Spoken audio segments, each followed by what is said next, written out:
had a non-public session concerning a personnel issue, and the board voted unanimously to seal the minutes, although I would think that probably in the next 12 months those would be released. If Pat could introduce town I'm just for waiting us. for you to be done, Steve. When you're finished, I will. I was finished. Okay, I'm finished. Okay, everyone. Hey, listen, welcome everyone. There's some great people that are here, and our honored guest is Carol Miller, who is in charge of the broadband effort for the state of New Hampshire. And we had a conversation about the issues that Tamworth has regarding the lack of broadband in a lot of places and the slow speeds and all of that. And what we're hoping is that she can shed some light on what communities can do to try to help ourselves. And the other thing that's interesting is that when I then mentioned to the selectmen that she was willing to address the group and the people in town, they were very welcoming, and we're so happy that she can be here. And also coming a little bit later here now, let's see, we have Susan, a candidate. And let's see, I want to just make sure I say everybody. In fact, tell me you. Jerry Knurr. Right, and then let's see who else. I have another person, Jeb, here we go, Mark McConkey. And Jeb Bradley will be coming as soon as he gets out of the traffic jam he's in. And Jill Kinney will be arriving, and Ed Butler will be coming. So those people will be here to hear what Carol has to say. And then there'll be questions, and they'll have opinions as well, I think. So, okay. Carol Miller. Hi, thank you so much for inviting me to speak to the group. I didn't realize it was going to be a huge crowd, and I'll speak slow so the rest of the folks can come along and join the conversation. I'm officially the only person in the state that deals with any broadband issues at all. I've been with the state under what was known as DRED, which is now the Department of Business and Economic Affairs within the Division of Economic Development. I have worked for 9 years doing several different projects with different towns, trying to help towns such as Tamworth build capacity. I work with the providers across the state, and I work in the legislature. What I had planned to do tonight was to talk about Tamworth and discuss, really try to focus you folks on what it is you'd like to do. Is it a problem that you want to solve in Tamworth, or is it a bigger problem within the state that you'd like to tackle? I think that if we solve Tamworth, we really are addressing the whole state. Okay. That's what I think that we care about. Well, everyone is different. I will tell you that every community is different, very different. Tamworth has a lot of miles, very spread out. I've been here, I think I was here my first year. When you had the foundation The TM Wireless. had put in a wireless solution to serve. And I'm guessing that no longer suits Nope. the In fact, needs. the gentleman behind I us- thought I recognized you. We're 7 years into our 5-year Yeah. mission. 5 years. Yes, yeah. So I mean, I took a look at the community.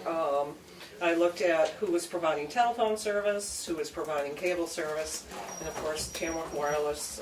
I'm not sure of their particular service area and what you're doing these days, although we have spoke a few times in the past. And it seems that the town is really served by a couple different telephone central offices. You've got sort of the northeastern corner that is served out of Madison, and then the rest of the town is served off one central office. I didn't reach out to Consolidated, who bought Fairpoint, who bought Verizon, who bought Bell Atlantic, who bought 9X, and we can go down the whole succession of incumbent telephone exchange carriers. But I can do that. So tonight is just an initial discussion to figure out what we want to do and how you want to move forward. So Consolidated, I would go back to Consolidated and see what they've done for particular upgrades to those central offices. whether they have put in newer equipment, improved the service, is there faster speeds available that folks don't know about. Sometimes people just don't know what's available. And then I would reach out to cable service as well. Your particular cable service was Time Warner Cable, which was bought by Charter and is now rebranded as Spectrum. So lots of lettering of trucks going on around the state. So I would be happy to reach out for them. And when I was discussing cable, I pulled your franchise agreement, and it expired in March of this year. Did you renew the cable? We have not. You have not. Well, there's no reason to. Well, we would like to get a better deal. Well, yes, that takes some negotiation, Yeah. for sure. Have you made any arrangements to meet with the cable company? And No, we did talk to, I can't remember the person's name, came and talked about some options. Kate Miller from Kate. Donahue Tucker. and oh, yes, This is- she represents towns in those negotiations, Right, and, you know, but that's, but you haven't Well, talked to the factor. cable company we yet. have not directly talked to the Okay. cable. I mean, they want to renew your franchise agreement. As is, Well, of course. which is poor. Well, I mean, it would be difficult to move that any different than it is. There's a couple things you can do. I looked at your current franchise fee is at 2%. You could request up to 5%. There are communities in New Hampshire that take that yearly payment and they stick it into a technology fund. Moulton Borough is a good example of that. They had tucked away their franchise agreement for I don't know how many years, and they had $200,000 that they used to connect a neighborhood that had nothing, absolutely nothing. So they were able to reinvest that money. When we talk to cable companies today, there's no longer really much to bargain with. I believe your line extensions required 25 homes per mile. That's tough in a town like Tamworth to have 25 homes per mile. Other than that, they have really no requirement to expand unless there are 25 homes per mile. I will say that the sticky cog gets the oil. It's good to continue to talk with the cable company, but what works best, since the past couple of years legislation has passed to remove some of the restrictions for towns to bond for infrastructure. That may be something you want to pursue. Of course, bonding for any project is a public process. You have to have town meeting over that, and you have to have consensus from the public that they want to do that. But the law now allows that to happen in a public-private partnership, where you would bond for the money. Well, they come in, they do an entire estimate. You would bond a certain amount. The cable company would kick in a certain amount because it's a shared cost, and then you would have to negotiate some type of payment or lease of those facilities. They're going to want to own that, so however you work that out. We have a couple communities doing that this year. The town of Chesterfield has moved forward with a plan, and they're seeking RFPs from providers that are already in their community. They realized pretty quickly on that they didn't have really the finances to do a community network, which is the other option. I can tell you that Lyme, New Hampshire is doing a community network where they have a foundation there who financed some portion of the network, and it's a model that was quite successful in Vermont, where the users of the network invest in the network. For $2,500 worth of stock, you're part owner of the network, and you get a hookup. Basically, it brings it to your house, and then you pay so much a month. But that initial investment makes you part owner of the network, and therefore a community-owned network, and they're running fiber to the premise. But Lyme is a bedroom community of Dartmouth, Hitchcock, and the college, so they're, it's quite affluent. They can afford to do that. But it is a strategy, and it's a long-term strategy. And there's lots of places where you can get hung up on or go down a rabbit hole because who gets what service, when does it come, and how long do you want to wait, those types of things. So I always recommend if there is a provider in your community to work with them on an expansion. The days of the provider coming in and just hooking everybody up is gone. Yeah, we missed that 16 years ago. A question that I have so that we're all hearing and understanding the same thing. What is the definition of broadband? Well- Is there a speed that is involved that makes it considered broadband versus just you have an internet hookup? Absolutely. When we talk about legislation and broadband, we reference the Federal Communication Commission's definition of broadband, which is 25 megabits down by 3 megabits up. Now that truly, that's bottom of the line broadband today. And I'm always getting after some of the grant funding, loan funding, federal agencies that contribute to broadband, that why aren't we going for better speeds? Why are we, to apply for a USDA grant for broadband, they only require 10 megabits. Why are we funding slow networks? If we're going to use taxpayer dollars, let's get the best, really. So, and I'm guessing a lot of that has to do with a lot of those companies have been funded by the federal government, and it's protecting them from going belly up or becoming insolvent. So there's a lot of background politics that goes on at the federal level. And at the state level, here comes some state politics walking in. That's okay. We were just discussing broadband, which is a large subject. How many providers are there actually in the state of New Hampshire? Well, between everyone providing service, I would say there's probably about 70 I mean, providers. major companies providing the cable, because it seems like it's become a conglomeration of Spectrum or Comcast in Wolfboro, I believe. Well, yes, there are. MetroCast. Metrocast now. There These are. people. I did bring some maps, and I can send these to you, Pat, electronically, because we're in the process of moving downtown, so paper and ink are pretty scarce. I have to print off somebody else's printer, but there are, let's see, 1, 2, 3, 4, 5, 6, 7, 8, 9, 10, 11 cable providers. And the way the cable providers work is they have franchise areas, and it's town by town. So a company like Spectrum, which was Time Warner Cable, is this blue. They have the most land mass, but past the least homes.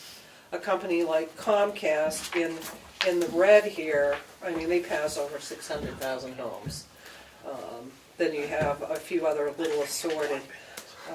But your particular area, there's MetroCast, which was recently bought out. That's a pretty small cable company.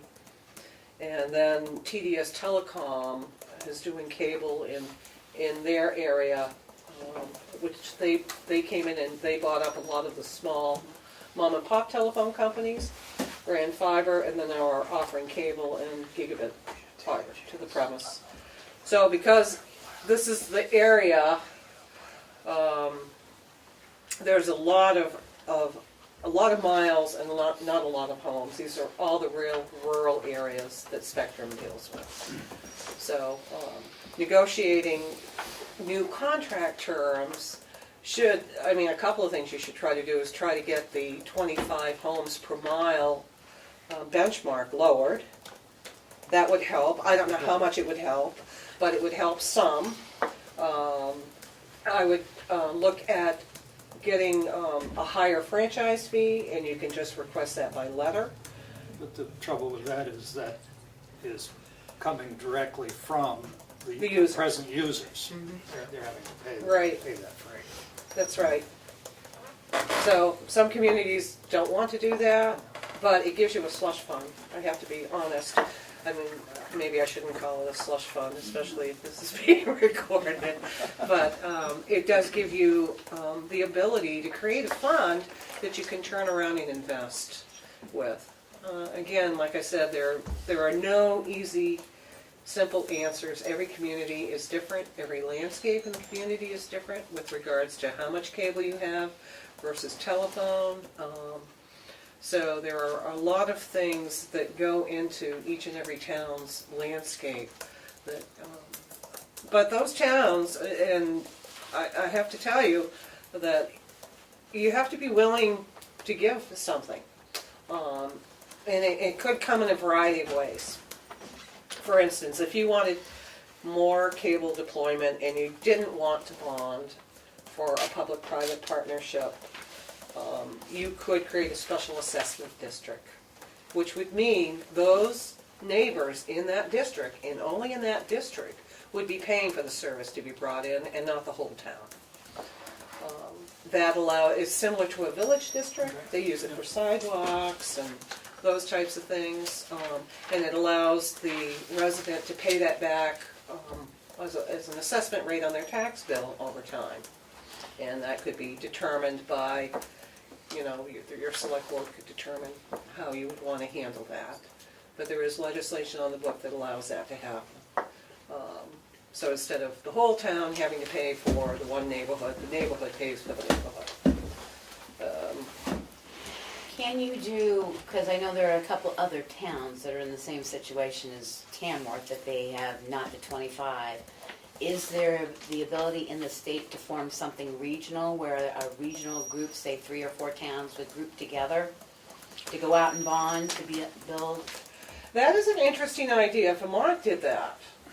That was the model that I talked about, where people invested in the network. It was a company called EC Fiber. They've been at it for 10 years, and I think they're up to 2,000 customers. So, and they're solvent. That it takes time, because when you create a network like that, you're competing against the providers that are already there. So pricing matters. Delivery of service matters, speed matters. So if people can get a much faster speed on the fiber product, they're more likely to do that. But there are some people that are happy to pay $29 a month for a slow service. And truthfully, I run into it all the time. How much are you willing to pay? In fact, we just finished up a survey, a business broadband survey, where we first did a random sample from Dun & Bradstreet, and then we set it out there to all of our contacts, between my contacts, between Liz Gray, her contacts with the startup community, the entrepreneur startup community, and then the university. Everybody got flooded with this survey. And what we discovered is that big business can afford to buy what they need, and they get it. They can pay for the install, they can pay for whatever they need, and they have much, much higher speeds. Although small business, depending on where they are, were struggling, and their decisions were made on cost. In other words, if the service had to meet a certain budgeting figure, that is what they took, as opposed to, I need more speed, so this is going to cost me more. And what the other interesting fact we discovered is that close to 40% of small businesses run out of their homes. So this is where we build the case for rural broadband.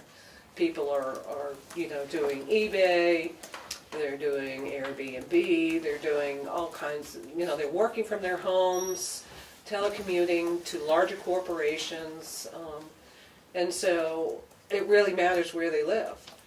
If they move into an area that's broadband poor, they can't work from home.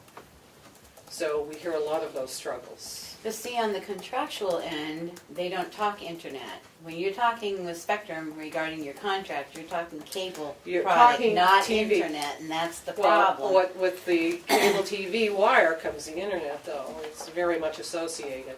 It is, but franchise fees Is is only only on for the the TV, Yeah. and more people are streaming what they want to watch Right. instead of having, 100 channels of TV that you couldn't possibly understand what you would want to watch. Right, no, the industry has changed. Yeah. So, I mean, Tremendously. we're losing that franchise fee just through that degrading as well. Yeah, When Fairpoint bought out Verizon landlines in Maine, New Hampshire, and Vermont, wasn't the deal that they would have to provide fiber optic in X many years? no, There was no requirement. there was no deal like that. No, to tell you the truth, and and I'll send this all to you electronically. This is like an old Bell Atlantic map, and it helped me know that you had 2 central offices that serve the town, because these areas don't change. And the telephone company runs fiber in between all of these offices to move data around, but they don't provide fiber to the premise except in one area in the state, and that's in the Seacoast area. That Verizon had already built that out, and so they sort of inherited that. But the actual telephone map, everything white is Fairpoint, consolidated now today. So you can see that they have such a large territory, they can't make a dent in it. They cannot make a dent in doing fiber to the premise. It would mean a massive, huge overhaul of their system running fiber. They'd have to put interface devices in all the houses. I mean, it would change their whole landscape. Now, these companies here, interestingly enough, are the old mom and pop telephone companies, and they're doing fiber to the premise because they can put in a grant or a loan with USDA for $3 million, and they can do a town. With Fairpoint, which town do you do? They're certainly not going to do Tamworth. If they're going to do a town, they're going to do Nashua, or they're going to do Manchester. But they have too much competition there. It wouldn't even be worth their while. There's plenty of competition in those areas, whereas there's no competition here. You've got one cable company, you've got one telephone company, and that's it. Hence the problem that their infrastructure is so poor at this point that one of the reasons of the speeds is because the infrastructure is so poor. Most people leave their computers on 24/7 now, and I'll tell you at 2 a.m. it's nothing to be dropped off the computer, and you call up to say, hey, I'm not getting any computer services, and the first thing their text will actually tell you if you complain enough is that the grids are overloaded and they have to start dropping Absolutely. people off Absolutely. to keep the speed up. I was in the business also in the old days, and I'm from Gorham, Berlin area, so very, very much aware of the quality of phone line. I mean, and the weather affects the quality of the phone line. It expands and contracts. Like if it's really wet out, it seeps into the wire, and it creates all these interference frequencies and shorts things out. Also, even what they call the NID, the network interface device on your home, if you have corrosion on those wires that are screwed into that, that causes issues. So when it comes to a telephone technician diagnosing, they have all kinds of places to send you. You know, it first starts with making sure everything is plugged in, and then you reboot this, and reboot that, and then, you know, then it's the house wiring, and then could be the NID, and the last thing they want to think of is that it's on the pole, or their problems. I mean, so they can keep you running around pretty for quite a while, and being quite frustrated with that. I mean, Could I ask you to entertain some questions? Oh, absolutely. From the folks, are there folks who have questions? Donna? Thank you. If I could go to the commissioners, can you express what your franchise fee is that you've been paid? 2%. Well, is it $50,000? Oh, no, nowhere It's near. it's less than 10. Less than 10. 6 something, About I 6 or think. 7, yeah. Yeah. My town has 3,000 people, and I think we get 30 grand a year. Most of our homes are hooked up with cable. I just get cable in my neighborhood 2 years ago. That's fine. And so the fee, what you received, and you're just putting that back into the general fund is what you're doing? Right. Okay, thank you. We've had requests to have it used for community cable TV, which we, in the past, have declined to do. Thank you. Apologies for being late. Ed and I were caught in paving on 302 coming down from another event that we were both at, but Thank goodness for that. yeah, exactly. Thank you, Mark. Thank you. You didn't run into the bridge? Not today, thank you. Thank you, you know, 2 weeks from now. So, did you cover the opportunities that towns might have under Senate Bill 170, what we passed? We just discussed that You did, before you okay. got here. We discussed bonding for infrastructure through a public-private partnership, but in the public process that it requires, and the negotiation. And, you know, then it's a decision on your side whether you want to even, and I'm happy to help out with that, even explore that.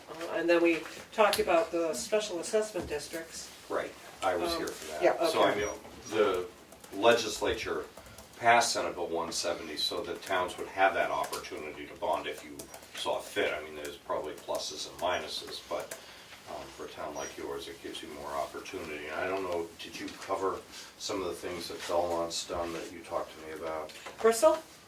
Or- Bristol, I'm sorry. That's yes. Starts with a B. It's Yeah, close. yeah, Bradley, too. Well, Bristol had written a grant. They happened to fall in the catchment area of the Northern Border Regional Commission. As the Regional Commission provides grants in Coos, Grafton, Carroll County, and then Sullivan.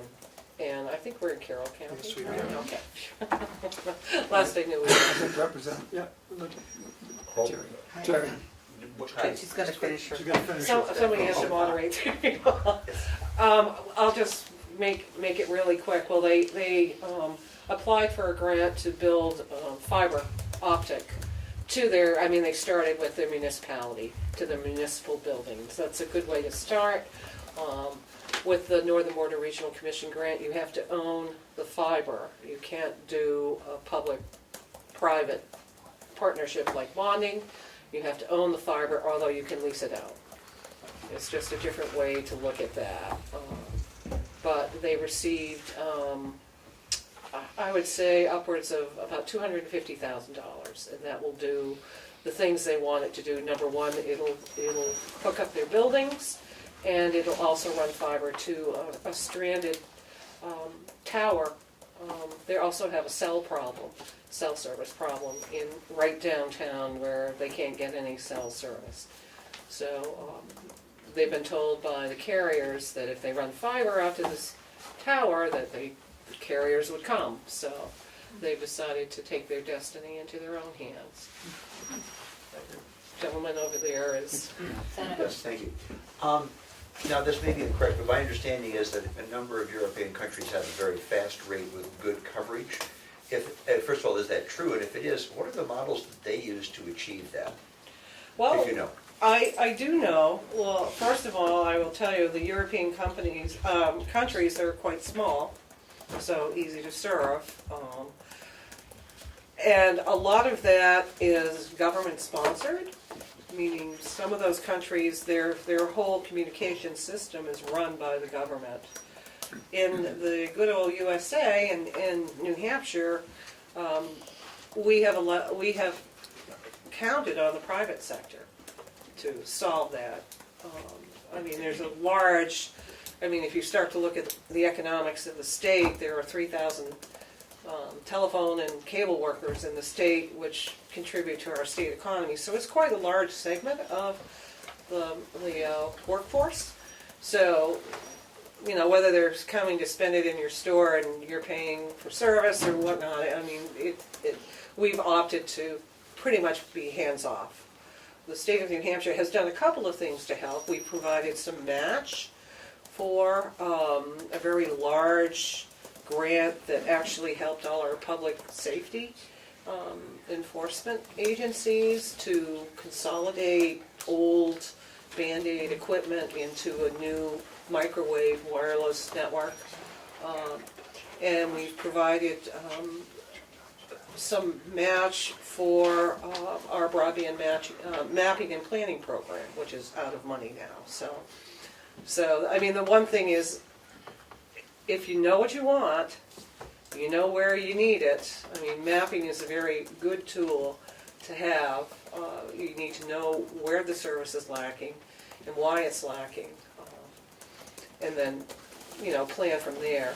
It's a long-term plan. There's no easy, quick fixes to any of it.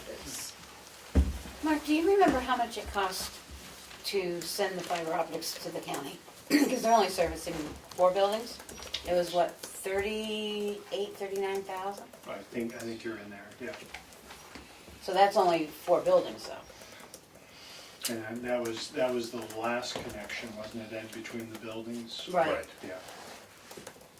The Carroll County complex? That's a matter of hundreds of feet, that's all that is. Right. Right, It's- but I was trying to calculate in my head, because you're saying you have to bring it in from the service, so that doesn't just mean from the pole to the building, that means Right, down right. from wherever the main Right. office is, all the way down. That's right, so and that's why into- partnering with a private provider, I mean, it's pretty difficult to get in the business of, I can tell you that. You still have to hook into the telephone networks, whether you want to or not.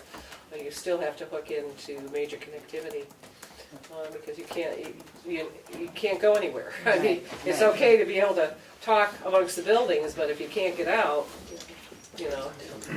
Representative Butler. Thank you. So you said there are a couple of stations here in town?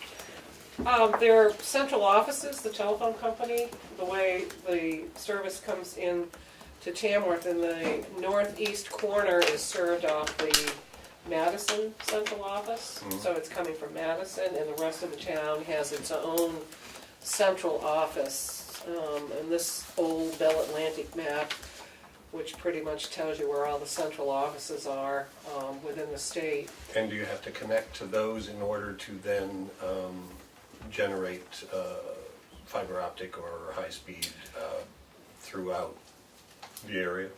Well, you have to connect to somebody, and whether it's in that central office or a closet somewhere else, which some communities have done that.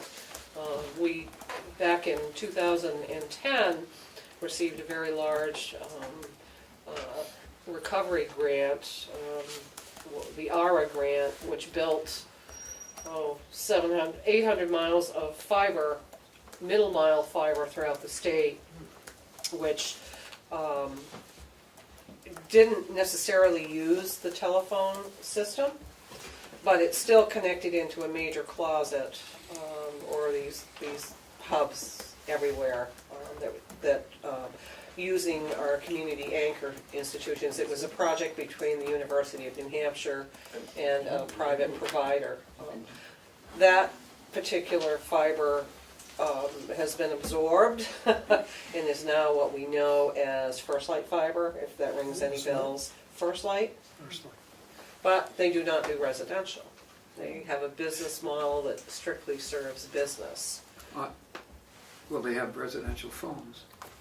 We had to have X many folks sign up with them to get Tamworth Wireless up and running in was it 3 miles, Dennis? Can I just ask a question? So the state built the infrastructure that is now being used by First Light? The state partnered with a group that was called New Hampshire Optical Systems Right. back then, and they created a retail arm called 186 Communications, and then they sold out to First Light. And First Light is a conglomerate of sort of consolidation of companies in New Hampshire, and they have fiber all through the New England states and New York now, but they bought out a company called SegTel, SegNet, over in the Lebanon area, they bought out NCIA in Berlin, they bought out a bunch of providers. So all the little providers across the state were pretty much swooped into that. Sobernet in Vermont, so they bought everything. They actually had come all the way up to the county, but at that point, the county didn't want to join fiber optics, so they waited, and that's why the county ended up paying I guess I would just point out $30,000 now. All these plans that involve you saving money that comes from the cable company, if you build the infrastructure, it's gonna end up with them anyway. So you're just gonna hand it all back to them, which might be the only solution. Unless you want to take ownership of it all. I mean, and that Right, that's presents what I mean. other problems. You know, number one, a lot of towns don't have the expertise, the wherewithal to manage that, the billing systems.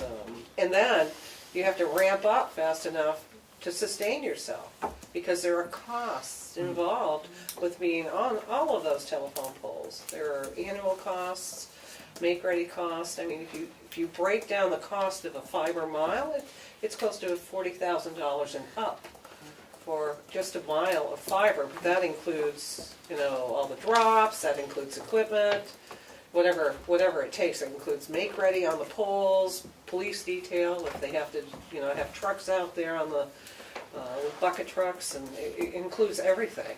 But it can be quite costly. But once it's up, it's a 75-year asset that it's going to be there for a while. So. I have a question.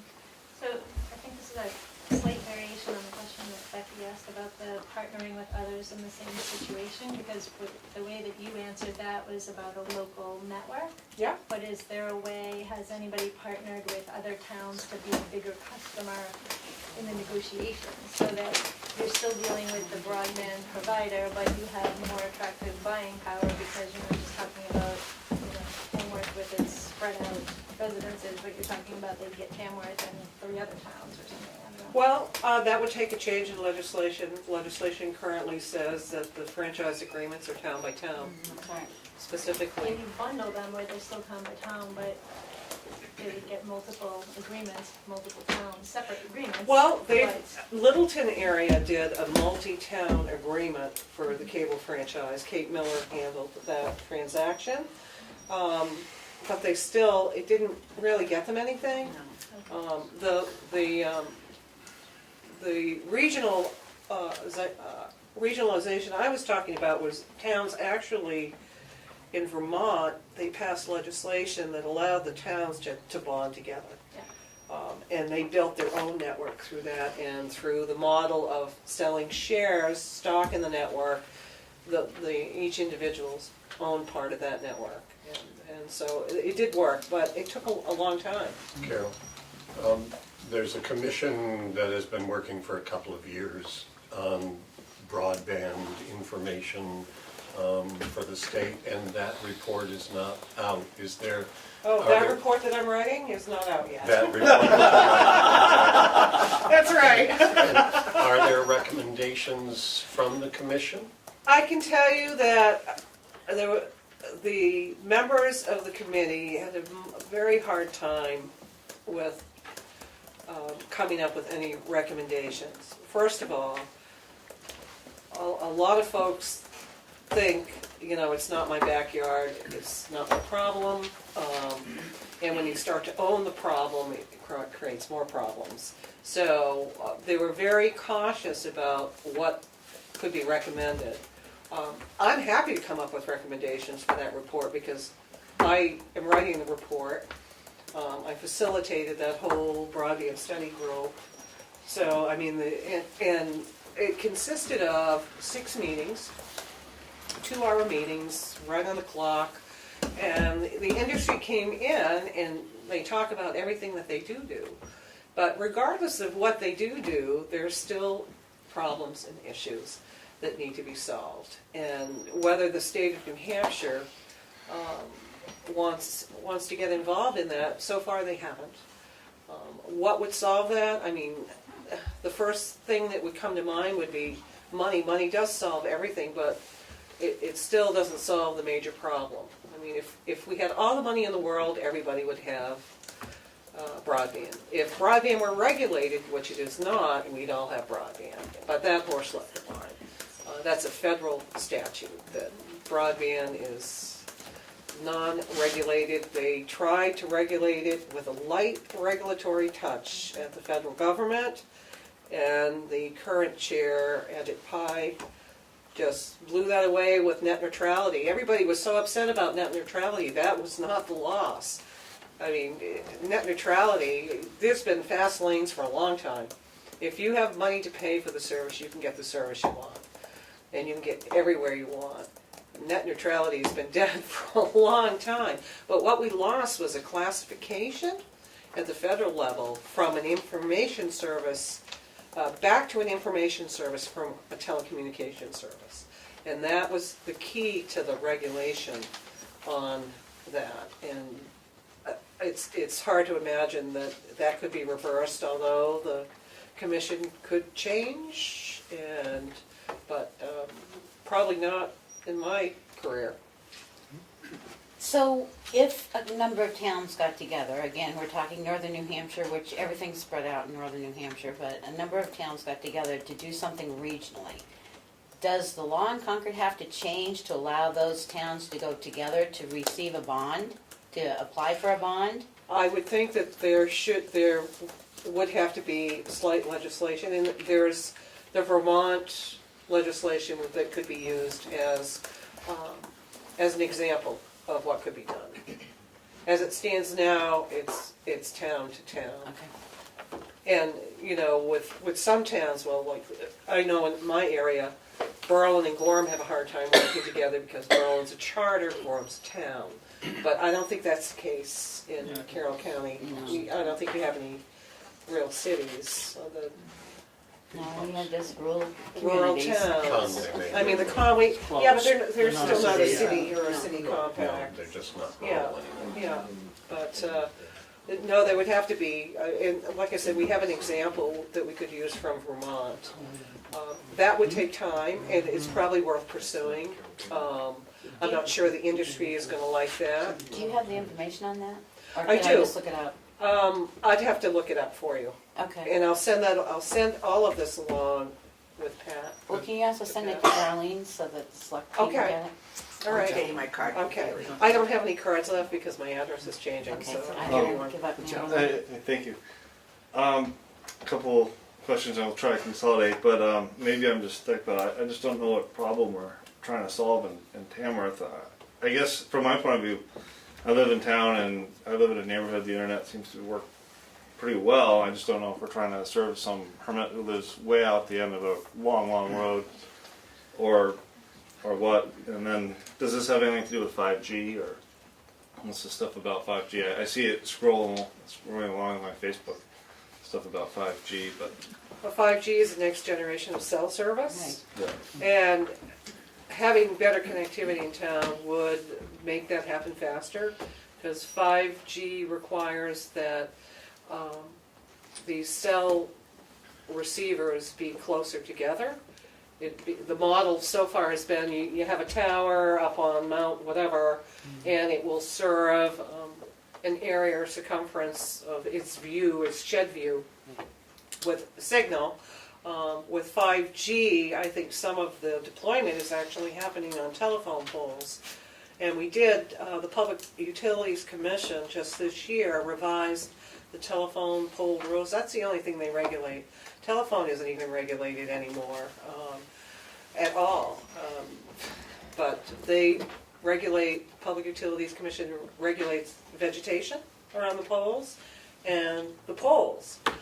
And the poles are owned either by the electric company, the phone company, or both. Most of them are the phone company throughout the state. That's another whole issue you folks may or may not have dealt with, was the changing of the exemption on the poles went away, and now they're taxable property.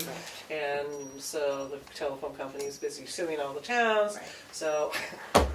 Damon, to answer your question, the purpose of the meeting is that there are parts of Tamworth, like the center of town, Route 25, major throughways, it seems, that has totally adequate broadband, but there are many. Adequate or inadequate? They have totally adequate broadband in the areas I just mentioned.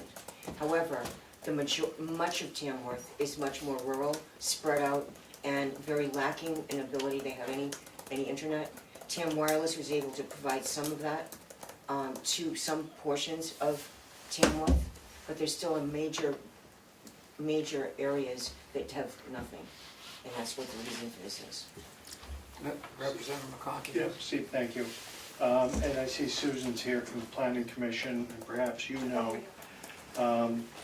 Do you have any idea on your area that's not serviced, how many people you have per mile out there?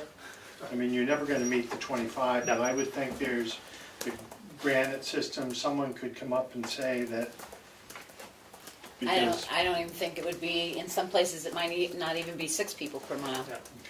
But the problem is, if you want to attract people to your area, Oh, whether I to, fully understand live or having it, business, we but, need, But when we're talking, if the average to throw out there is $40,000 a mile, I mean, it starts building a model of what it's going to cost. And if you want to pursue the regional bonding, then I think Jeb and others here would tell you that you should start that conversation so that you don't try and push a piece of legislation that's not wanted, so.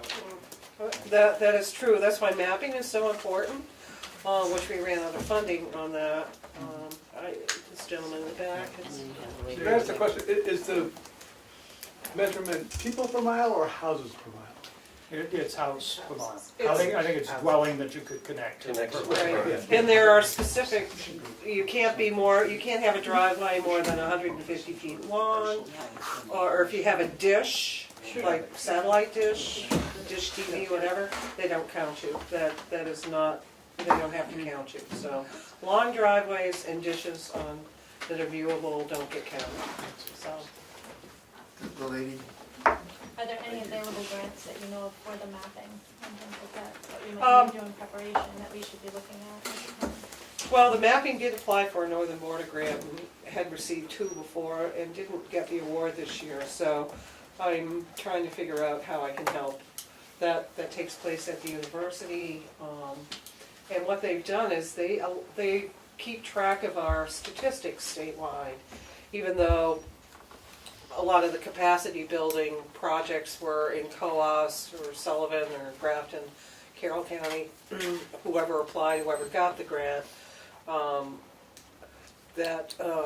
it allows us to know where we are within the 25 megabits to meet the definition of broadband. We recognize slower speeds, but it's nice to know where that is, where fiber is, and the such, so.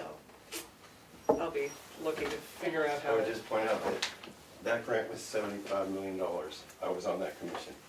And she just said they ran out of that money. No, that was not. You're talking, there were 2 grants originally, the Aarron grants. There was, it was a $44.5 million to build the fiber, and then what they called the State Broadband Initiative, which the mapping fell under, a different group at UNH, not the same group. They got $6 million back in, oh gosh, around the same time, 2010. Right, I was there. I Yep, would just right, point out because that all the the money regional, is spent. It's been 5 years, Yeah. and she just described an internet landscape that is exactly the same as it was 5 years ago, 5 right. years ago. Precisely.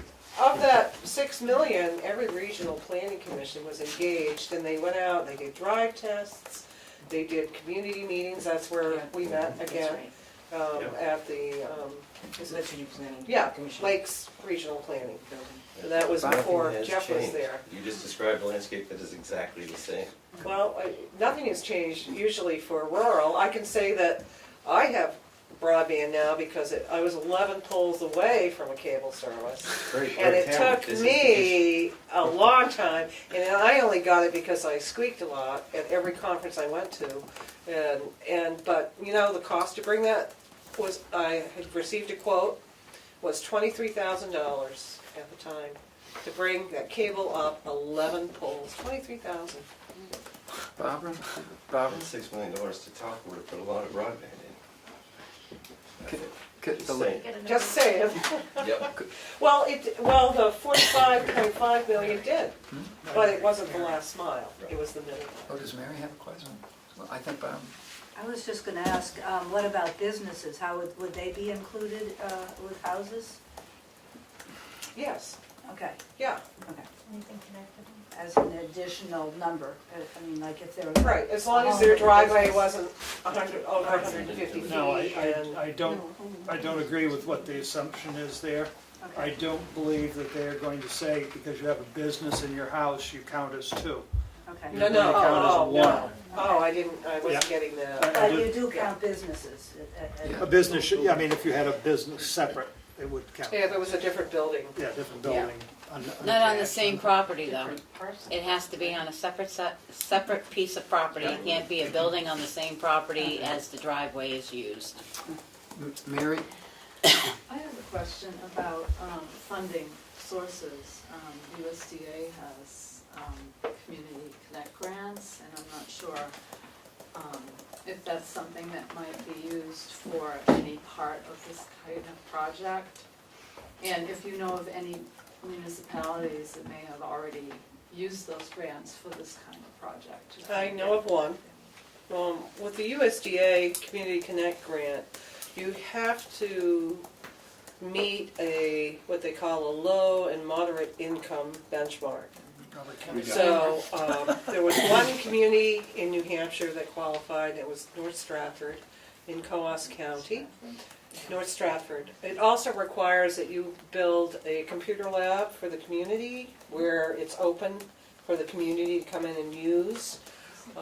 That's a requirement of that grant. They did that in the high school. The group that got the grant for that was Northern Community Investment Corps, and they built a wireless solution and got that grant.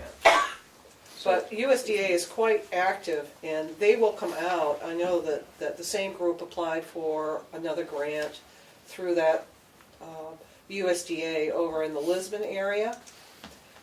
And they have an actual telephone guru that comes out, and he will check service. I mean, they don't just take your word for it. They come in and they check if it's available, if it's on the pole, what's going on. And they didn't get the grant because it didn't meet the requirements. So you're saying the USDA Can I- will send an individual no, we to can't. check and see if, in fact, it's out there and you just don't know it's out there. If I could, the gentleman? So the wireless program that they set up, is that SNS? SNS is running it now, and that program's been in existence for a long time and has struggled. Yeah. I'm sure Tamworth Wireless has struggled as well because you reach a certain level and then. That's where we're at. Yeah. With maintenance. Yeah, it's maintenance and how do you keep the doors open? I have a How do you full-time job grow? somewhere else. And the only way to grow is to get more territory. So it's a chicken and an egg thing. Having been in the business, it can be quite involved. I mean, you continually got to invest, grow, and then you come to a wall when you eventually shrink because, a cable service comes in or, the telephone's offering it. Company is offering it for $29 a month and you're selling it for $50 and You're on the lowest You- and slowest service. Or the highest cost, lowest service. right, so For the you've people got to that don't have compete anything with else. everybody else, so it becomes very difficult. There are 69 or 70, Providers, no, members, they're part of TM Wireless. So there's the budget times blah blah, right, yeah.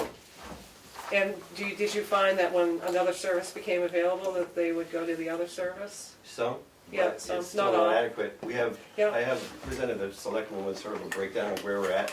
Yeah. We have 61 connections, 12 are seasonal, and these are people that don't really have another choice. Yeah. So we're maintaining the network for them. You don't get paid anymore, Right, so right. And wireless link almost after 8 years had 50 customers. So they had crafted an agreement with Fairpoint when Fairpoint took over from Verizon that they would partner together, and that never happened.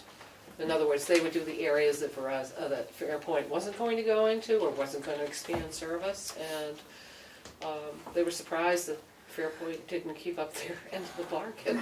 And I said, you know they eat their young, don't you? For sure. So it's a tough business. I know.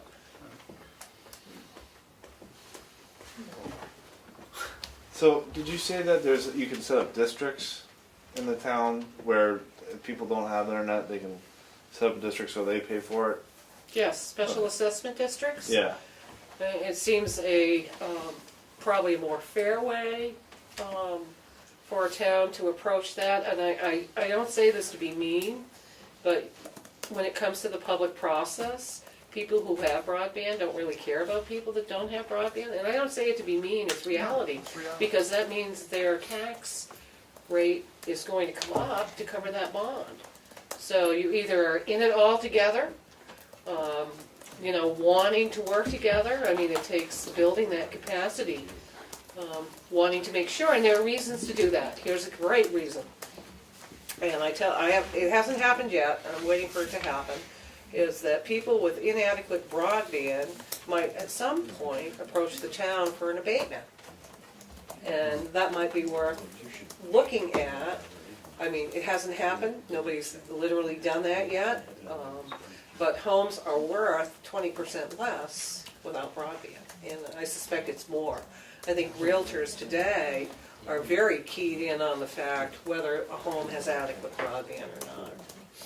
Well, it makes a big selling difference in a Can't house. sell a And home. also, as you said earlier, businesses are not going to go and locate where there's not adequate broadband. If they just not don't gonna look at that, then they're not paying attention.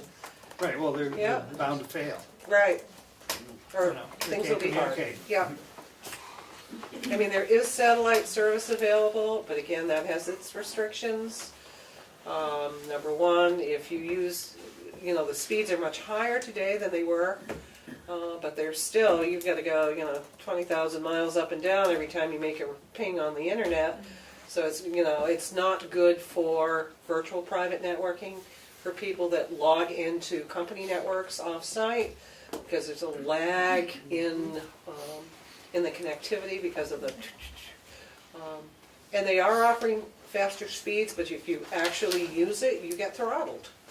You can have it, but you can't use it. You can only have so much of it, and then they throttle you down to crawling speed.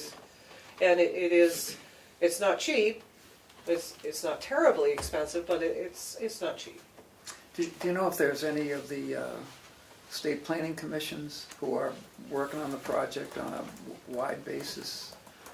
There is nobody working on broadband at the state level except for me. Oh, there it is. There it is. It's been hands-off. It's been a private sector deployment. The industry will, we don't get into the business of. Because if you get into the business of, then you own the problem.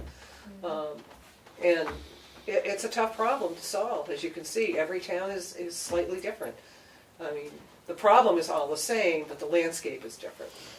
Who set the guidelines that a property doesn't count if it's got a satellite TV on it? It's in your cable franchise agreement. No, that's my thing. It is the cable company that Oh, is yeah. setting that Oh, yeah. criteria. Yeah, I have this right here. Oh, no, I've read it. I just wanted to Okay, make sure all right. there was no legislative And FCC. I can tell you, my town's cable franchise agreement ran out years ago. I don't know if they've renewed it, but they were trying to negotiate some networking for the schools, and they wanted fiber optics, and the cable company didn't want to give it to them. And so I don't know if they ever agreed, and that included the city of Berlin. And at one time, we were looking at putting in a governmental channel, like you have but never use, and we couldn't get any support unless we renewed the cable franchise agreement. So when you start talking about expansion or wanting to partner, they're going to want a renewed cable franchise agreement. Number one, this is evergreen. So even if you don't sign something, the terms stay. Still go. Right. It's status quo. But if you want anything from them, you're gonna have to sign a new cable franchise agreement. Well, it's not really status quo, because they can change the amount that they're charging and reduce your Oh, franchise yeah. fees. That's it, so. Well, they can't reduce your franchise fees because you set that. They probably said we'll give you 2%. But you can get up to 5% of a cable franchise fee. But again, it comes from the users and it's only on video. Doesn't include internet, doesn't include Right. phone. So, but the thing of it is, are you gonna tell the cable company to roll up their wire? You probably have a mutiny on your hand.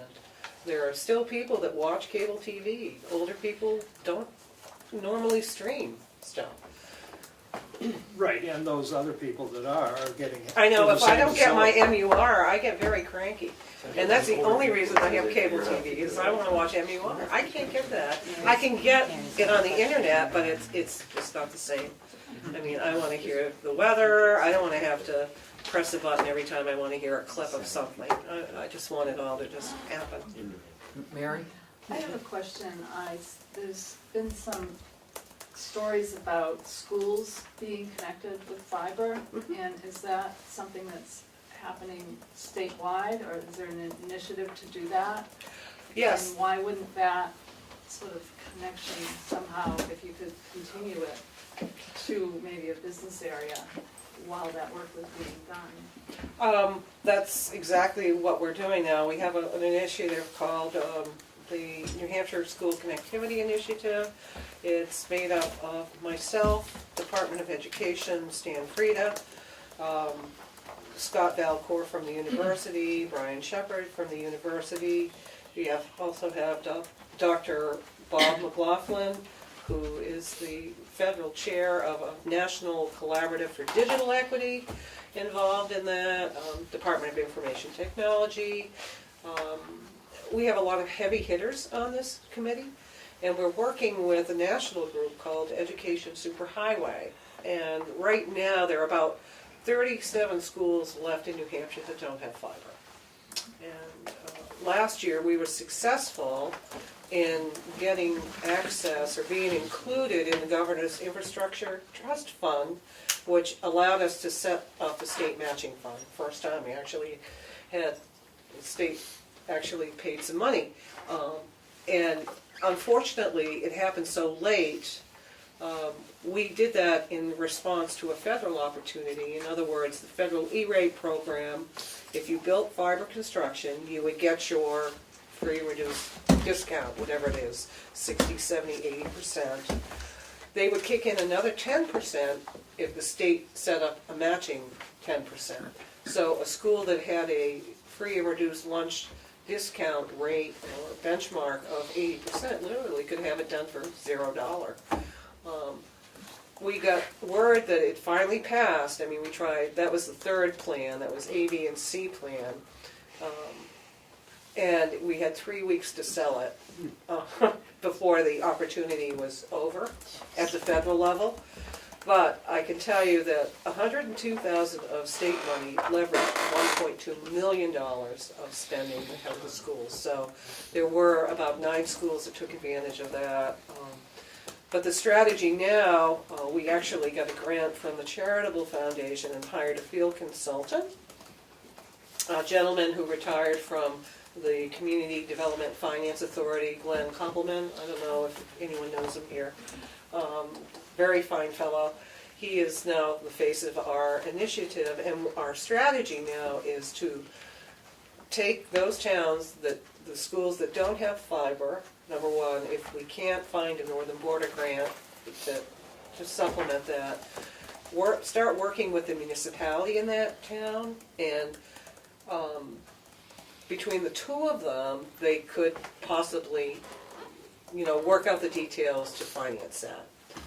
We have providers that are willing to build that fiber and spread the installation costs over 5 or 10 years, because that's the major cost.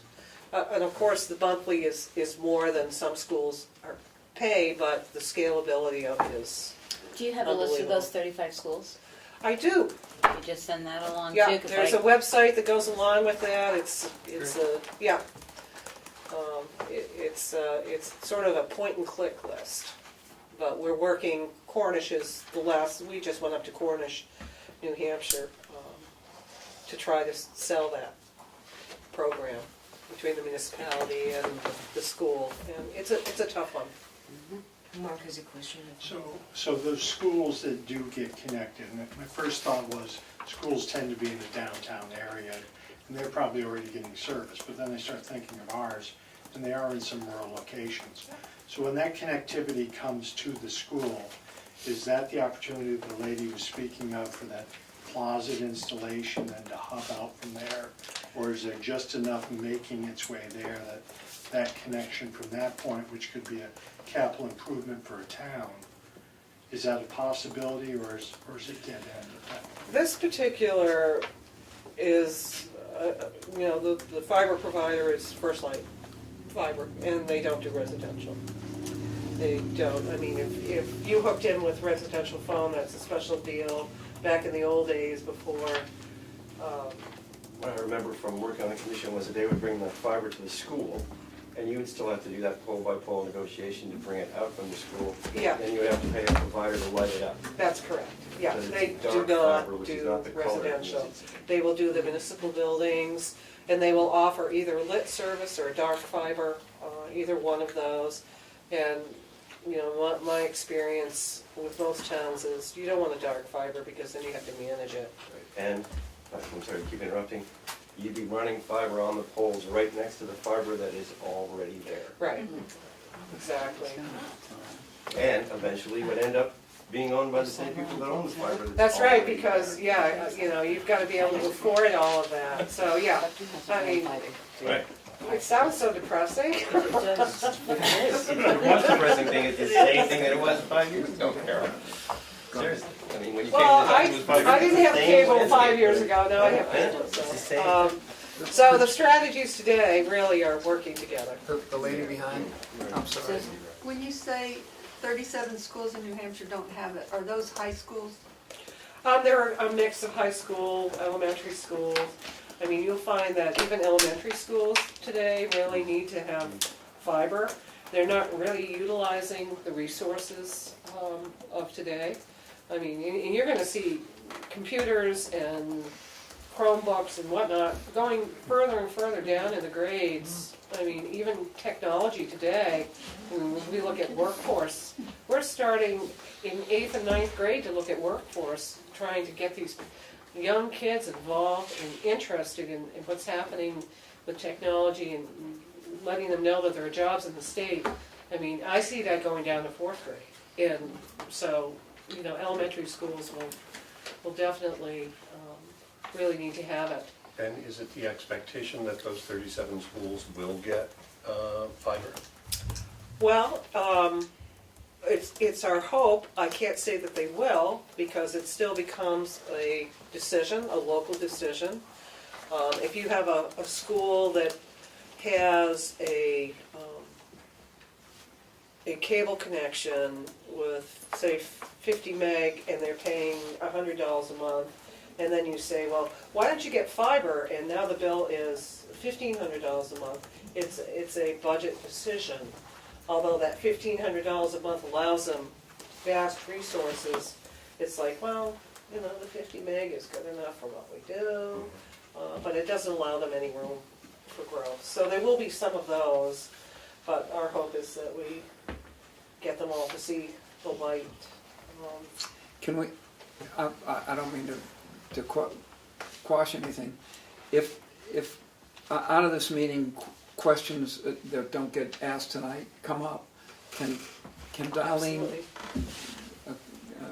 send you a list, or can we?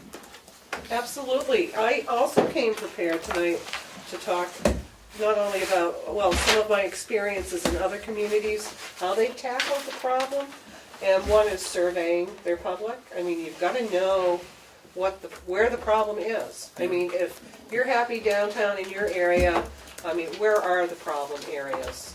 And you may know anecdotally where they are, but you need to really get right down to why is it because, and people don't take higher speeds for many reasons. One, it costs more. What's the real reason? Is it just not available? Is, you don't have a computer? Why aren't you adopting broadband services at a higher rate? What's going on? So there are plenty of examples of surveys out there that have been done to try to get a handle on that. And all the surveys always come back that people are doing business out of their homes. And that number has increased since, the last couple of years. It's probably, 19, 20%. We're up to 40% now. And maybe even more. There are even employers, like when I go home at night, it's not like I want to get on the computer at night, but I'm still answering emails, so many people are still working and expected to respond for their jobs from home. So they're doing some hours, weekly, monthly, daily, from their homes. I guess one of my largest concerns is we have children in our school who now are expected to do computer homework at home. And if they don't have a service, they're left out, and they're behind. They're not going to make the grade. And so it perpetuates that lack of service for a group of individuals that just don't happen to live in the right neighborhood. Yeah. Well, that brings me to the conversation of the collaboration for digital equity. That's exactly what that's about. We're actually having a summit, Comcast in Manchester, if anyone is interested. There are tools. Comcast has been a really great cable company. Spectrum is getting better. They offer Internet Essentials at Comcast, and Spectrum does offer something as well, but it has to be available, a discount program for kids in school that qualify for the free and reduced lunch. They get Comcast and Spectrum broadband for $9.95 a month. So instead of getting that $60 bill, it's $9. Now they're offering a program for veterans. That's a new program they just introduced. But this National Collaborative for Digital Equity has partners. And that is to work with all the schools, and the librarians are key to this project here, because the librarians and your library, even your town library, is very key to this type of thing, or your school library, where there are programs like a company, Kajit is one of them, and that's a strange name. Don't ask me to spell it for you. But I can, because I've seen it enough, is they've developed a program that the schools can buy into. And this, again, takes leadership at the SAU, the school level, the principal level, where, and there's one community in New Hampshire that's taken advantage of it, where they negotiate with all the cell carriers. And so if you don't have cable, if you don't have telephone, hopefully you have cell. Some people don't even have that. I mean, that's an iffy in some of our areas, quite a few actually. This particular equipment connects to the cell network, and they can use that. But it's a subscriber rate that the school pays. And here's the application that the one school in New Hampshire has used, is they had a bus. You've heard this Wi-Fi on bus stuff, right? They had a bus, and it was filled with behavioral kids, problems. And so they decided to enact this service, buy this service, so when the kids get on the bus, they get an iPad.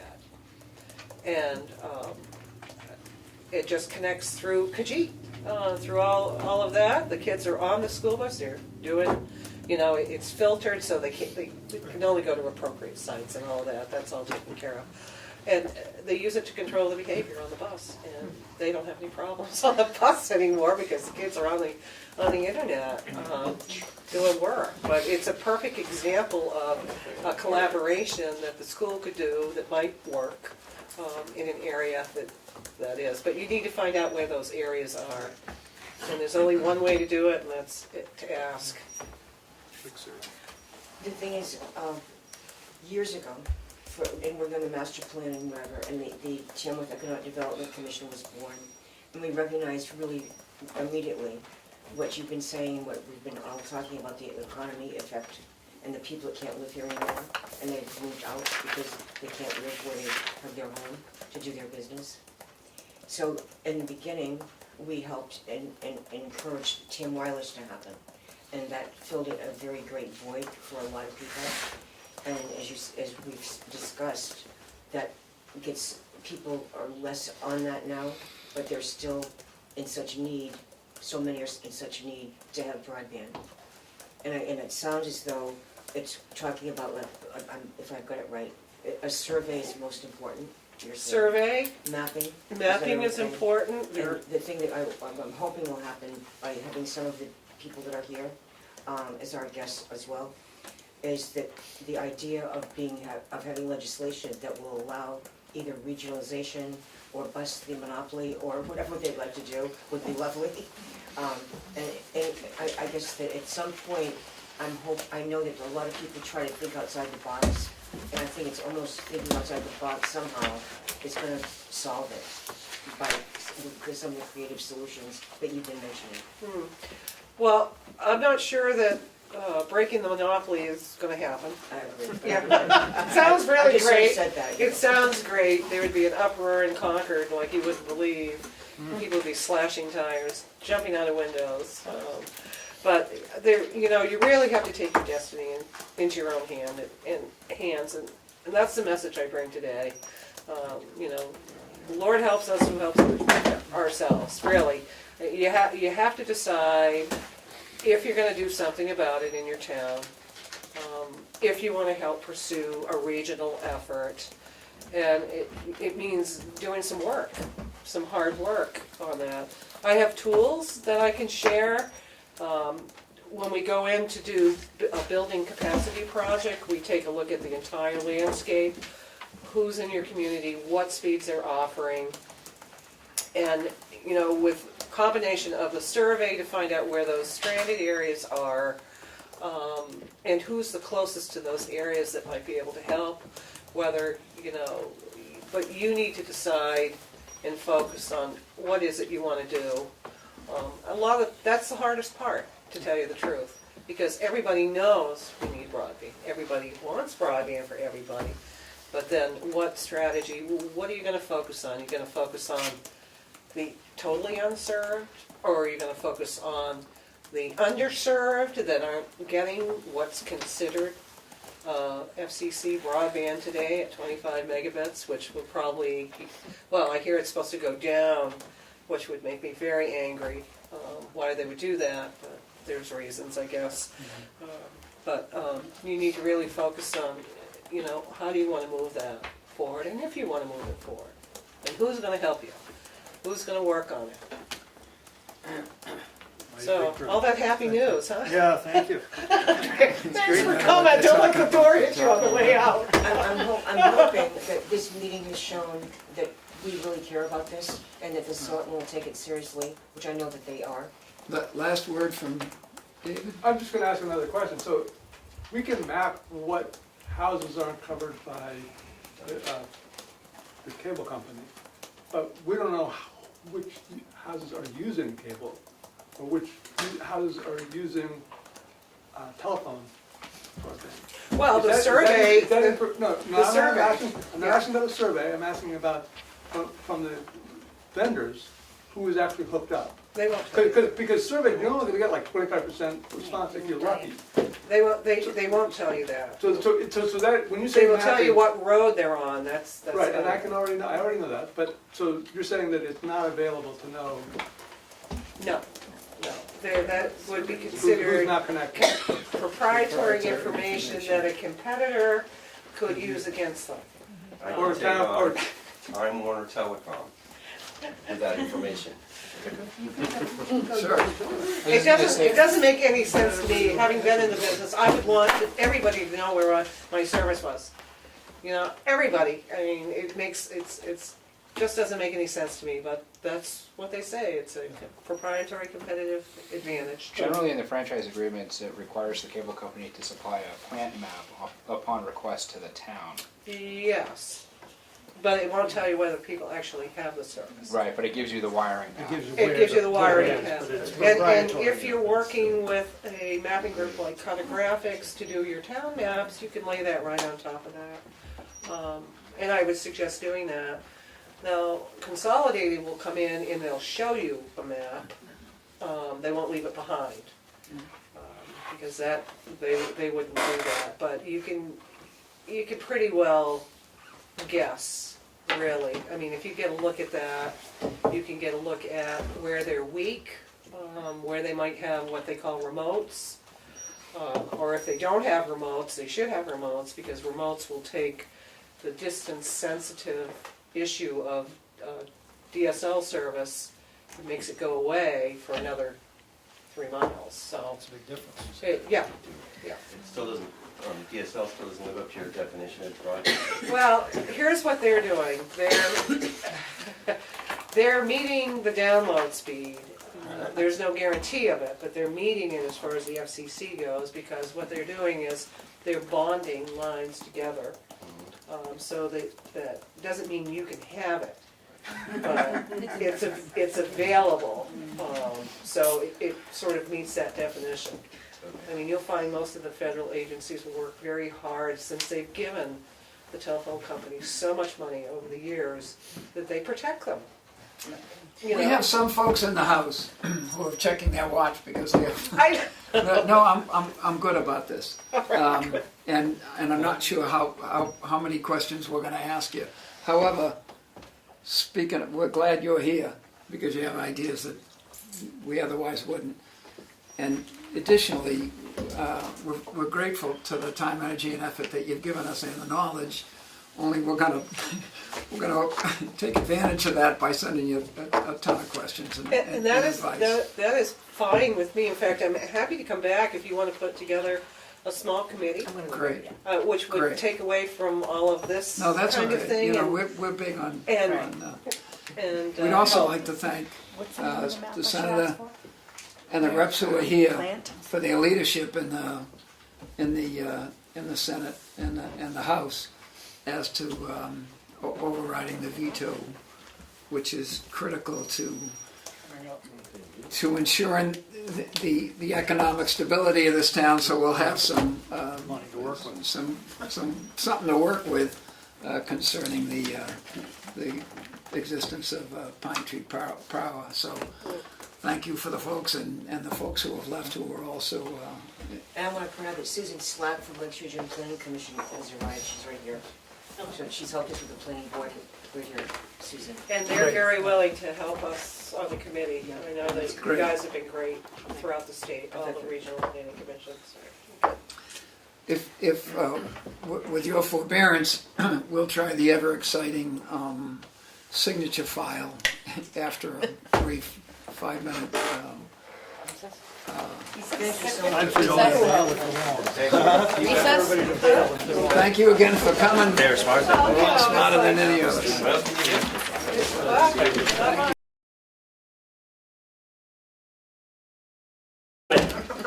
You had an hour and a half tonight, you did enough. Fine. Move it. I'm gonna leave, thank you for letting this happen, okay? Thanks, Pat. Thank you, Pat. Don't let her in. And next time, you're gonna give us 3 weeks' notice before you invite the Marine Marching Band to a meeting. No offense. Hey, look, if I'm able to invite the Marine Marching Band at that late moment, good for me, right? I didn't know it was gonna all happen. They had, It's okay, we just went down and set up the townhouse in case, because the maximum capacity downstairs is 78 people, which is, you know. How many were here? Did you? 27. There were only the right number of people. There were 27 people here, There was some, okay. because that's all. we can- We had empty chairs though. Bye. Bye. Thank you. Next order of business is Yay bid. Open the open bid. bids for the It's townhouse. open. Thanks. You Would can read it. What? Got one bid. We got one bid? Got one bid. If it's from you, we're in trouble. No, it's not from me. Name of the bidder is Tracy Antolin J&S Masonry, 2012 Swan Road, Brownfield. Bid project number 1 is $120. No, read that again. Bid project number 1, $1,200. $1,200. $1,200. Yeah, that's Yeah. Bid project number 2 is $36.80. Bid project number 3 is $25.50. Bid project number 4 is $1,800, and the total bids are $9,230.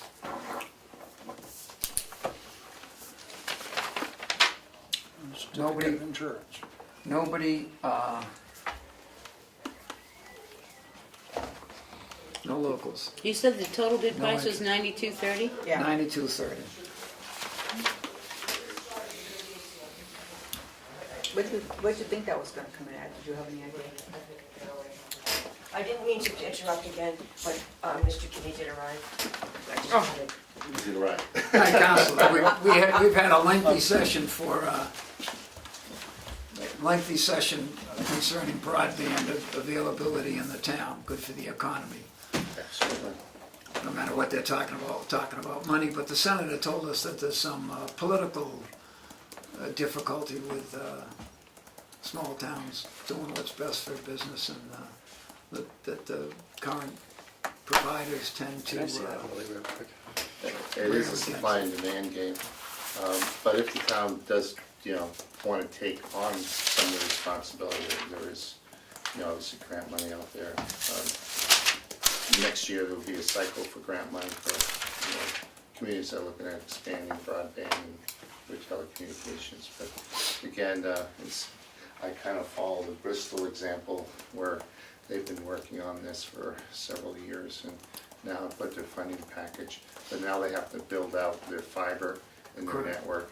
Yeah. It's kind of like the question we had with FirstNet was, we weren't comfortable, the Governor Council, with Rivada taking over, a network, building a network that they've never done before, which AT&T had already had it out there and had carried relationships. So, sometimes it's difficult to, it's like, building your own electric, co-op, and suddenly you're running the electricity of your town. But, there's always possibilities of, if that's something, you want something robust, and you want to actually build out fiber into the areas that currently don't have broadband. So it's a challenge. I'm sure you heard that from the folks behind me, but. True, and how any information is better than no information, and up to this point, we didn't have much at all. And Carol Mills, she's been working these issues for many years. I just throw out to just a couple other things real quick, because I always love to get into Selectmen's meeting, and I've been in probably over 30 this year. But, there's a water drinking trust fund. So if there's any water issues in the town, we have a water drinking trust fund that has roughly about $276 million in it. Secondly, we have a, you probably, and that's from the settlement from the Exxon settlement that came out a couple of years ago. And then we have this thing from, I believe it's the Volkswagen settlement, legal case of about $60 to $80 million that communities can apply for. And there'll be more explanation of how to apply for those funds in the future. But they're usually tied into kind of some type of diesel program. And so if you have some spillage, or if you have, someone in the community, that needs some type of funding, but I can get you more details into that program. But that's relatively new, and they're still creating the rules for that. There is, obviously, about the Northern Borders Grant Commission and that round. It's come up every year. Recently, this past round was about $2.8 million that they gave out. So a lot of projects in northern counties. Can I, Pat and I were just discussing that. Our town qualifies for a much lower percentage than other towns in Grafton, Coos, and Carroll with substantially higher assessed valuation. Well, the Northern Borders Commission grant for Carroll County, I think it's a 50-50 match for all communities. So if you were going in for a project, say for $100,000, you would have to match it with $50,000. Although I went to the last rollout down in Wolfboro that Chuck Henderson was at, and there were a number of communities that were 80-20, and 60/40, and we were on the short end of that, and so I went back home and looked up the assessed valuation of some of the towns that were eligible for much more money than we were, and their assessed valuation, pretty equal population, was substantial, and I have no idea how or why that was created, which is not your problem, it's just that we were... Well, for that particular grant program, I'm sure it's throughout Carroll County, it was a 50-50 match. I'll get you the information, I'll Thank forward you. it on to Thank you, you. just so that we both know that what we're saying Yeah, is that's correct. it's really good. I have the materials from last year, maybe it was 2 years ago, but which identified some. And my reaction was, what? What about Some counties are different. Some counties will be 80-20, and some counties will be 50-50. Right now, there's 4 counties that are eligible for that, which is Sullivan, Coas, Carroll, and Grafton. I believe under the new reauthorization of that program, they're trying to expand it to Belknap and also to Cheshire County. I'm not really in support of that because I think you dilute the funding from the northern counties when you do that. You know, so I'm gonna make that well known to the delegation. I probably screwed it up and I went home and did it for naught, but I'd be really interested in the specific locations of who's eligible for what and that, because that's something that seems tailor-made for rural towns north of Winnipesaukee, where. Sure. Thank you. And don't forget USDA funding as well, Yeah. particularly for water and sewage. There's low interest loans that are available out there. And then EDA, if you're doing something with some basic economic development, that's a good federal agency to work with as well. But anytime you need a portfolio of kind of pots of money, if you're doing a community project or whatnot, we can bring in Dino Lamontagne, he can explain all those programs. One popular program is the Community Development Block Grant, which is the Public Facilities Grant, and those come before Government Council quite often. And for housing, senior centers,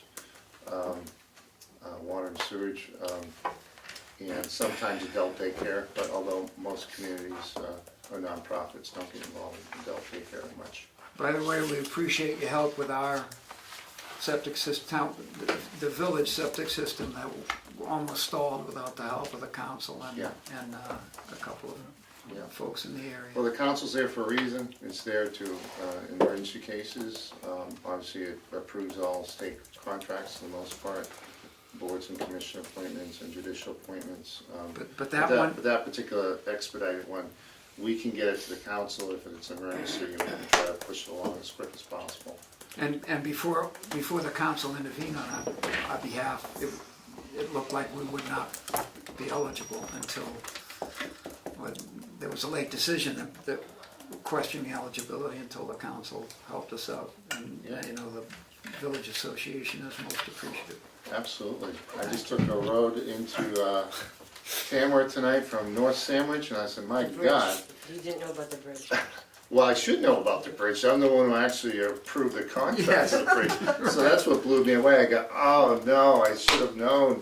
So otherwise I would have gone in Shakora Village and taken that right. But it said detour, and I'm like, well, I'm not going to go up there. There's something going on. And then I got to there. So I went to scenic route. I went up to Brown Ridge Road and down the hill and down to Cleveland Road. And it's all beautiful. It's beautiful. It's a nice road. Yeah, it's a long ways around.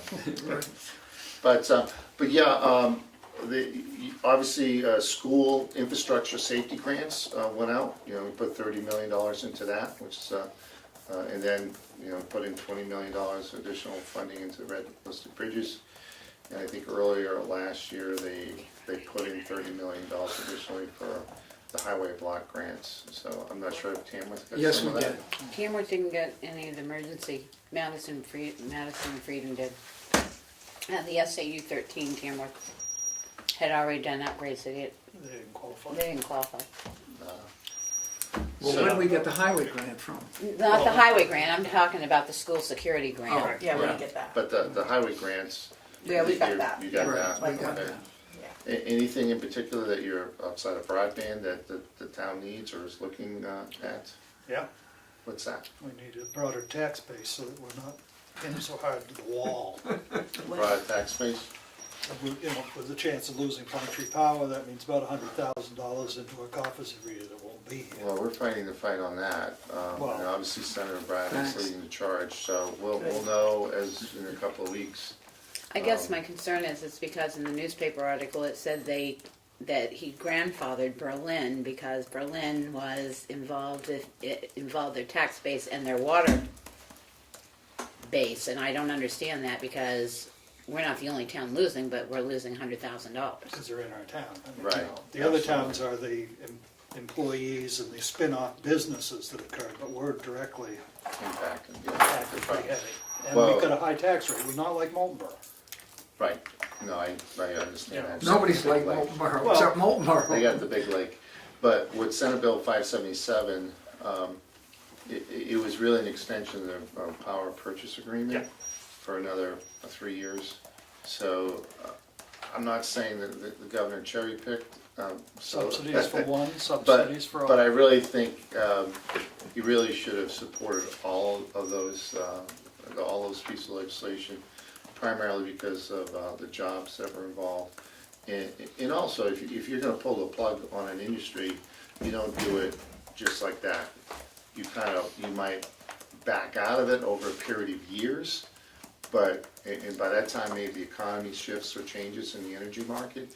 But, you know, that's really for the health of the forest, for our economy, particularly our rural economy, because those 6 plants are all in my district. And it's very important to hang on to those. You know, you're gonna take 100,000 megawatts off the grid. You're gonna have to replace that. That's gonna cost you millions of dollars to do that, so why not keep it in place? So there's so many arguments for it. The arguments against it have been, I think from the governor's standpoint, is that we're penalizing the ratepayers. Well, I'm not sure we're gonna be penalizing the ratepayers. We'll definitely be penalizing ratepayers and probably workers of New Hampshire, particularly in the rural areas, so. Does he really think our electric bill's gonna go down? I don't think so. In fact, it went up 18% not too long ago. Yeah, There you it's go. closer to 19 August 19, I 1st. thought. 19 August 1st. 19? Not the electric rate, the carrying charges. Right. So, you know, you never win with electricity. So biomass plants, we have to hang on to, just the bottom line. Well, what I would like to see is if he's gonna take the money away from that, is he gonna put it into solar? No, it's not. I'm not, solar, sometimes they have renewable portfolio grants run through the PUC for solar projects. They were very popular a couple of years ago, kind of slowed down a little bit. We did have New England Electric Co-op dedicate their solar farm here a couple of weeks ago over in Moultonborough. I was there for the dedication, and that 20 rows of solar Massive, panels. and beautiful. It's quite a sight. But again, that's the only generation that they do is really with those solar panels, because the rest of it they're buying from suppliers from New Hampshire Electric Co-op. So, but yeah, that's a very important issue. Very important issue. So we need to either we have to create man-made lakes in Tamworth, or we have to create some other type of industry.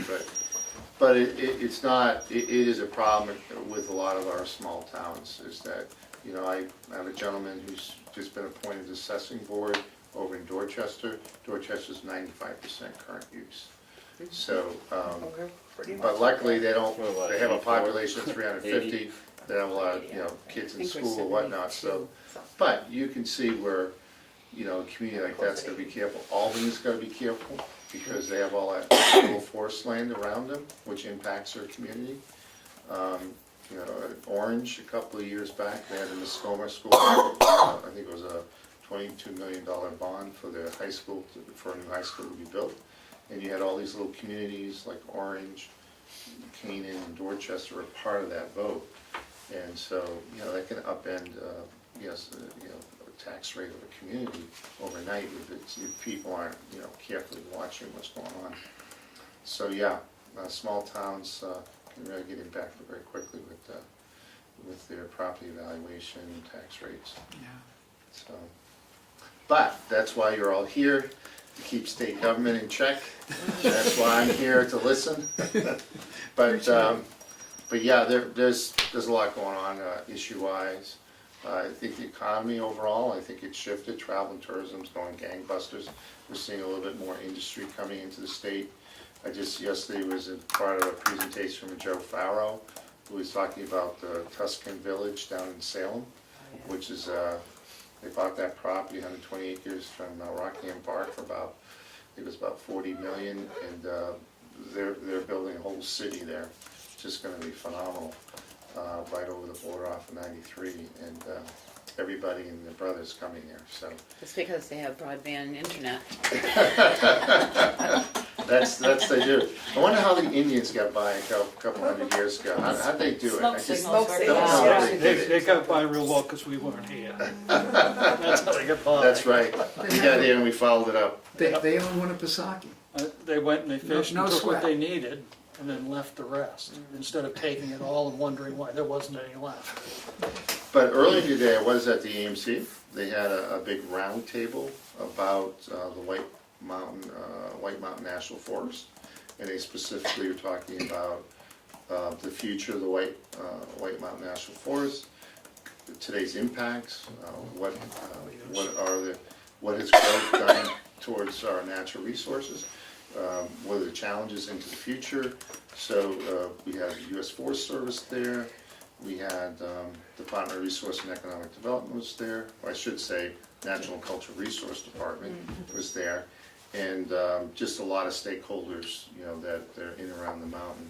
So it was a panel, probably about 25 people that were just, you know, horseshoe and with a moderator just discussing all the particular issues from hiking, kayaking, biking, ATVs to, you know, just parking and everything that goes along with that, the White Mountains. So it's a hot topic as well because as my director of Fish and Game once says, what's the biggest challenge you have, Mr. Normando, Director Normando?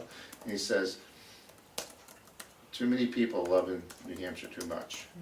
And so the point of that is we have a supply and demand, but more recently, travel and tourism is just been skyrocketing and it puts other demands. So we have to kind of redistribute some of those sites that are overflowed and kind of push them to sites that they normally might not go to, just to kind of make sure everybody has that experience, because it's really about the quality of living and why we're here. So, but at the same time, everyone else wants a piece of that too, and so we see some challenges in the state, and now road systems another example of that. You know, roads. It's So could you tell DOT after their presentation down in Ospey that says we had 6,000 less cars traveling up and down Route 16 to get to the north that changed this year because there's only like 10,000 cars that are traveling Route 16 up and north because... I think they did that study probably in February, and it was a snowstorm. I don't know, And, but I was, if they... I don't know how they got that. I was in disbelief for that too when I heard that statistic. I was like, what? These roads are going gangbusters. I can't get through Conway. Can you get through Conway? I can't get out on Friday. Route 16 on a Sunday from 11 o'clock in the morning until 1 o'clock in the afternoon. It's been Saturdays lately now too. It's Yeah. backed up from Route 25 all the way up through Chicago Village. Yeah. Well, I'll say that I just had the experience of a lifetime. I went through Bartlett. I was in traffic for 3 miles, sitting there for half an hour, waiting for the resurfacing of the road on 302. So something went on there, but you know, again, everyone's going through the notch. They're going, you know, up to Mount Washington. There's a lot of traffic this time of year, so hopefully when we do repaving projects that we do them at a time when there's less traffic. But again, that's all about, you know, sometimes they're available when they're available, and you do your job at whatever time they can do it. But there's a lot going on in state government. We have 2 nominees to the circuit court judicial system coming up. We probably put about 9 or 10 new people on the last year within the circuit court, state Supreme Court, and also Superior Court. So we're trying to get more you know, judges here in the North Country that are from the area, who practice here and you know the area and know the people. So that's been a challenge, because we used to have a lot more legal attorneys in the northern counties, 3 northern counties. We have a lot less today, and we have to, you know, pick the best and the brightest. So that's always a challenge as well. Our town is immediately grateful for your help with the biomass plants. Just critical, maybe it's not critical, but very important for the, provides good jobs to good people in our town. That they spent a ton of money on. I know the argument was that they haven't updated this, they haven't updated that, but they spent substantial money on safety for the folks in our town who have worked, made their career there, or are working there now, and you know, good neighbor and cooperative and important to us. Well, we'll keep pounding the drum on that. We'll probably end up doing a statewide op-ed on that, and then also they had a meeting in Londonderry today for a supplier, talking about the importance of the biomass facilities, because a lot of those biomass facilities basically discontinued their orders for you know big equipment, and that hurts the suppliers. People don't realize it's a trickle-down economy.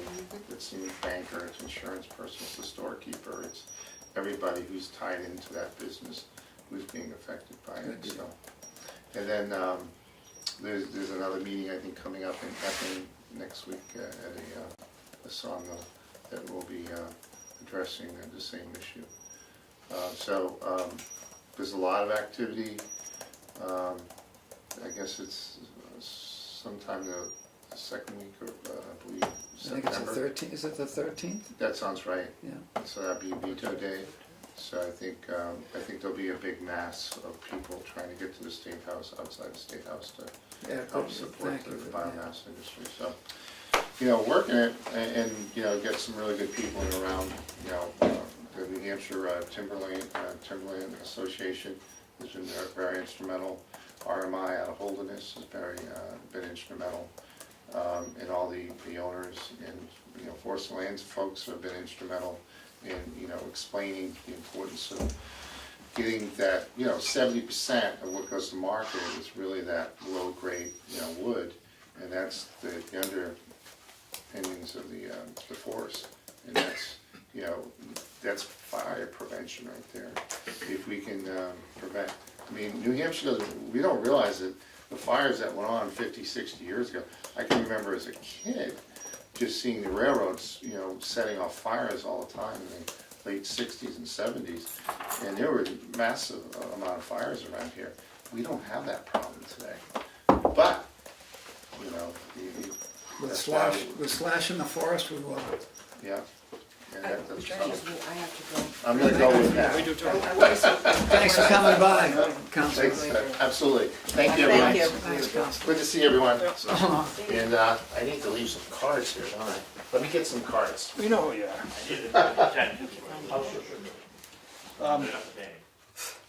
No, I'm looking for cards. Yeah, back to the bid.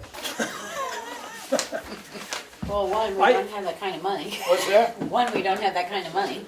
Yeah, we do. I don't think we have that kind of money left, do In we? the townhouse? Yeah. Townhouse fund, yeah. We probably had about 30, didn't we? Oh, okay. I didn't Um, hear that Have to much. look it up for sure, but. It's, I mean, I ballparked it and thought, somewhere between 6 and 9. I figured it was gonna be 10 something, because you're talking So- foundation work. So in reality, Fight over. I think the, That's okay, thank you. but I think the price is, reasonable. I mean, we're talking about a stair set out here for over $5,000. I agree with you. I figured it was gonna be something around So, 10. I mean, I Because got a little sick. the of that. one was taking out the windows and replacing it with block and blocking it up, correct? Right, And yep. that's granite block they're using, not cement block. Right, oh yeah. Yeah, Piece of so, granite, and you gotta get a piece of granite, fit in there, you gotta fit it in, you gotta, you Cut got it, equipment, you drill gotta it, dig, and he's removing any material that he digs out is gone. You put new back in. Right, because I was trying to remember the bid specs, but I thought that's what it said with So- pure granite and, What materials? Granite block? When he digs a trench, Yeah. anything that comes out, spoils out of that trench, isn't going back in the trench. It'll be Taking it going back away. in with crushed rock and proper filter and gravel and, But so. there's no material the town wants in that trench. I didn't think I so. don't think there's there's No- not no gonna be granite, enough no there to, nothing? No, there won't be. you have a one-ton loader, most. Yeah, about that, yeah. Is there a motion to accept the bid, proceed with the work? Are there any of these projects that we want to postpone? I think if you're gonna do it, you do them all. Right, and get it done Just instead of get it piecemealing done. it, I 'cause every mean, time you one of the piecemeal big it, ones it is causes that problems. one at the stairwell going in, Yeah, that's- where the door is, and it's all collapsed, it's fallen in. That's a I mean, sump. It's just not been taken care of, and that was to dig it out sufficiently, so. I would say, I think we do have this money in the account, we're not gonna run that account out. I'll have to look for sure. But the only reason I'm asking is, does that leave us money to cover snow shoveling and heating oil and stuff for the rest of the year? That's where I'm wondering about if we're getting close. I can't remember what the budget was that you sent me Why don't last you let me month. go look? I have it right on my desk. Thank you. And we'll just, we can switch maybe to talking about the, I know, but I'm thinking of the other stuff. There's a phone bill that Yeah. has to be paid every month. It's Right. $60 some odd. There's heating costs associated with that because they're coming up to the colder months. go shovel the walk. Yeah. And we also gonna pay Mark Feathern out of that. Yeah. How much do we still owe Mark? I can't tell you. It's just installation, but I think it's, what, 4,500, I think, isn't it? I wouldn't even book a guess, 'cause I don't. Well, and see, that's why I say Right. maybe we should discuss this next week when we've got more of the numbers that we've opened it, we've got one bid. Right, Can we discuss it next week when we look at how much is still outstanding, I right. think? Because 36,721 $36,721, in the townhouse building repair and maintenance. and we do have Mark Feathern to pay, The remainder of his. the remainder of his. Yep. And we've got, that's the only It's the only big thing, I think. big thing And outstanding. then we do the floor, it's like 7, 8. Yeah, grand there. Yeah, that was like 884 or something. Did we not approve the downstairs being done as well already? The downstairs floor? That was 12 something. Yeah, I think that was 1,200 something. That's why I say, can we put this on our work session so that we can get these costs? Yeah, So just that so we we've know. got them good. I mean, Because I believe I'm we leaning to approved do it. I believe we approved doing the downstairs floor for 1,200. I don't know what we have left for Mark. We have 700 in repair upstairs. yeah, and a little bit on the corner post. You approved it, but does that mean you were gonna do it this year? Well, I thought that's why we approved it. But I mean, we could, is that something we could wait on? Well, that's why I say, if we've got the money, Yeah. if we get a run of costs, I'd because we rather also see have that to work pay done for. before another winter though. This work needs to get done before the other one. Yeah. That's the Right. big thing. So I really think that, if we've got Because I think 36, if we we're don't not, do we're that, not, I think we'll we're have not gonna have Pass it. 18 As long as we out of get Mark. enough to cover for Mark. So we're doing nothing with this for, Well, I don't know, they're Wait, they're I mean, thinking my about thing it is to get going on it, because before winter gets here and 'cause we run more time's running problems. short.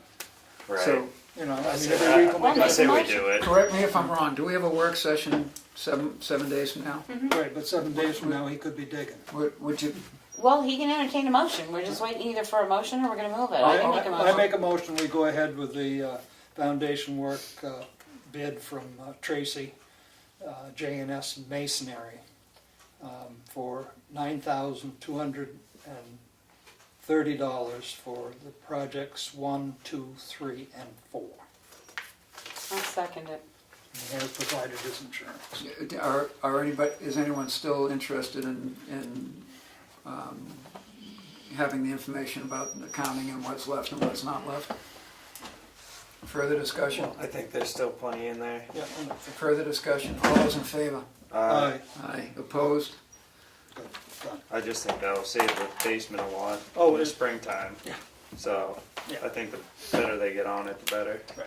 And we asked them to have it in last week, thinking we had a meeting last week. Right. So we were So- already 1 week behind. All right, We have a work session, correct me if I'm wrong, scheduled for the 30th from 5:30 to on that? 6:30.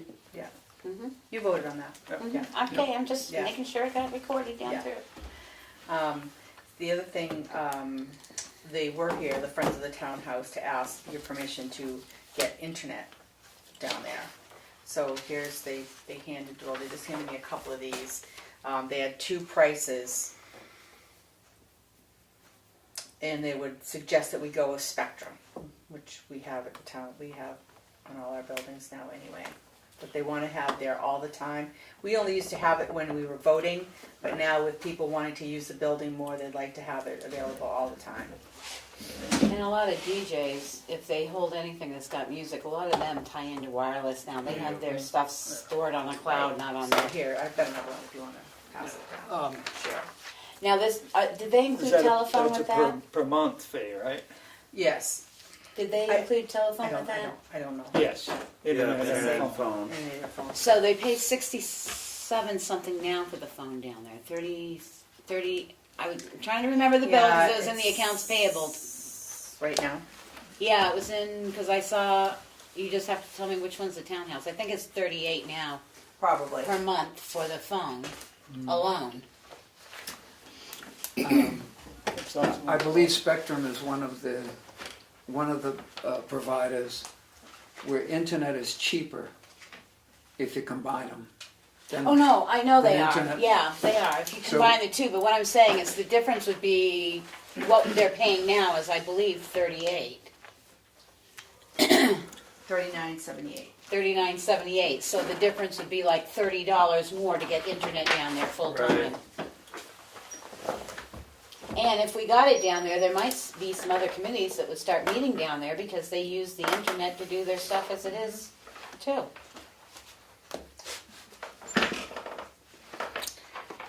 And it would help us push the And it's master month to plan month, where we could give again. it a try, see how it works. Right, You can with always Spectrum, call them no. up and say, shut it off. Yeah, no comment. And it's and so we're gonna do this with the phone company, or we're gonna do this with Spectrum? Spectrum, I would say. And ditch the phone company $39? Yeah. If they're gonna have phone and internet. Right. Yeah, no point to have both. So Spectrum can supply phone and internet for 79 versus having 74 versus having the other company come in. Spectrum's will be a faster speed for the voter, for Kim and them for voting. Well, I'm gonna have to pay something to hook up internet for voting anyway. Right, that'll just all be available now. Does that include their router? They have. They have one. No, I know the $100 installation fee. They had their own They have their router. own They're router. not renting it, so. They're not gonna rent it. So we're doing $75 plus $100 installation fee, Yeah. the Spectrum. It's 79. 74.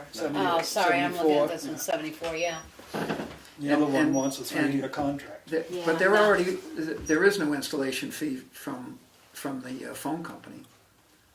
It's a 3-year contract. Yeah. We don't know what they're gonna charge you next year. Right. You're No, we going in don't, I care.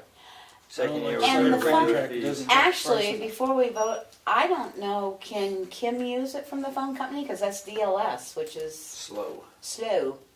so what's she using now?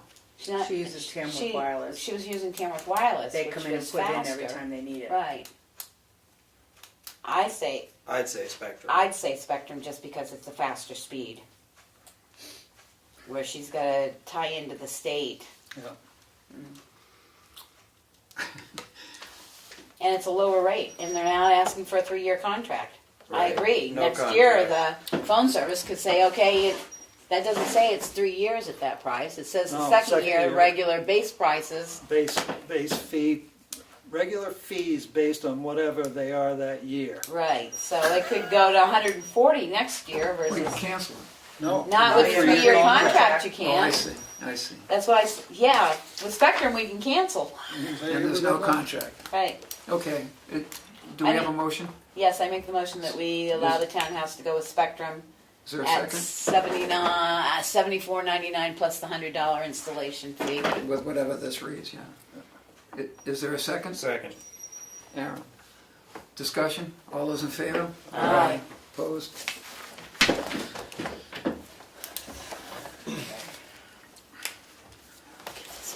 Let's do this before people go to sleep. All right, and then I just want to go over a few things. Yep, I can do it. thanks. Can you tell us election time? Selectmen's minutes? Selectmen's minutes on Thursday, August 9th. Motion to approve. Second. Discussion? I'll make a discussion, I won't make a requirement for an amendment to it, but Castle and Cook did bring up at that meeting the timesheets and the lack of information thereon, which I think we should discuss at some point, if we can put that on a discussion point. Well, we can do that Right. without the Right. amending the Right. minutes. Let's discuss. Just put it on a work session. Right, so I'm all set then. All those in favor? Aye. Aye. Opposed? Abstain. Oh, yeah. Thank you. Oh, shoot. Where is in here? All right, here's the non-public. Where's my agenda? Here it is.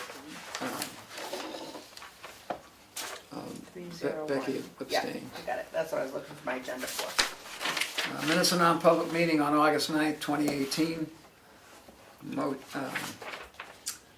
which were sealed. Motion to approve. Second? Discussion? All those in favor? Aye. Opposed? Abstain.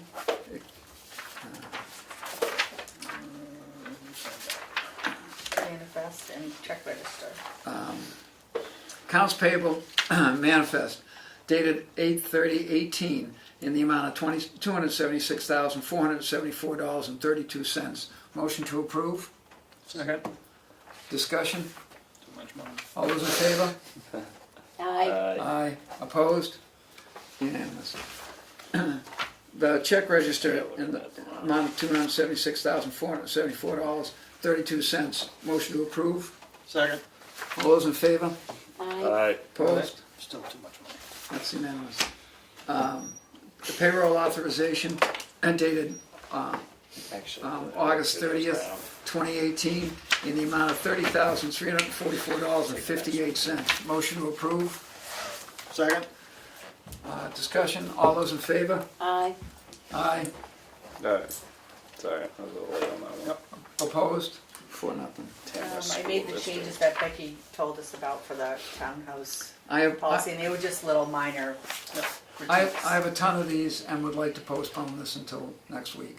A ton of, Because every time I go back to do my homework on this, I come up with some more. I got 7 of these of problems that I have, because I Okay. keep reading it and reading it. So on, you want to do that on the work session as well? Yes, please. If, with the board's forbearance. Okay.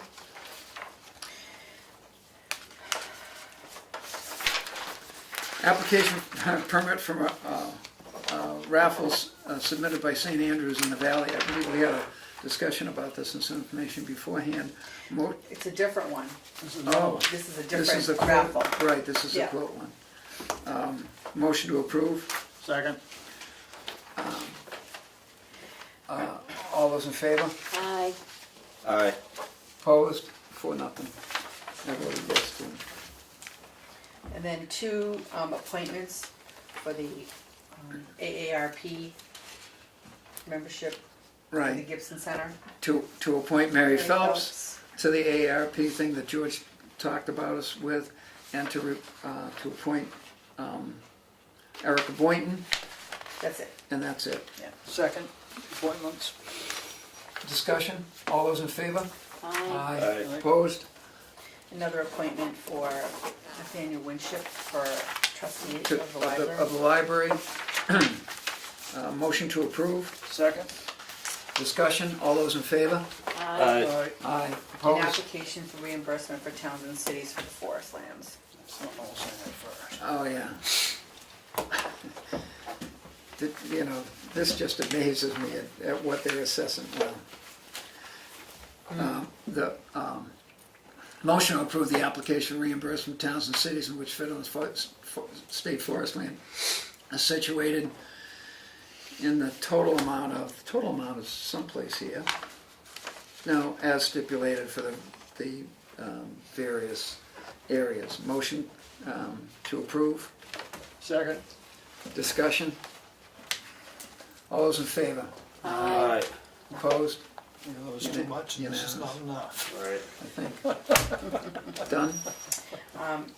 Done with signature file, yeah. Okay. Update?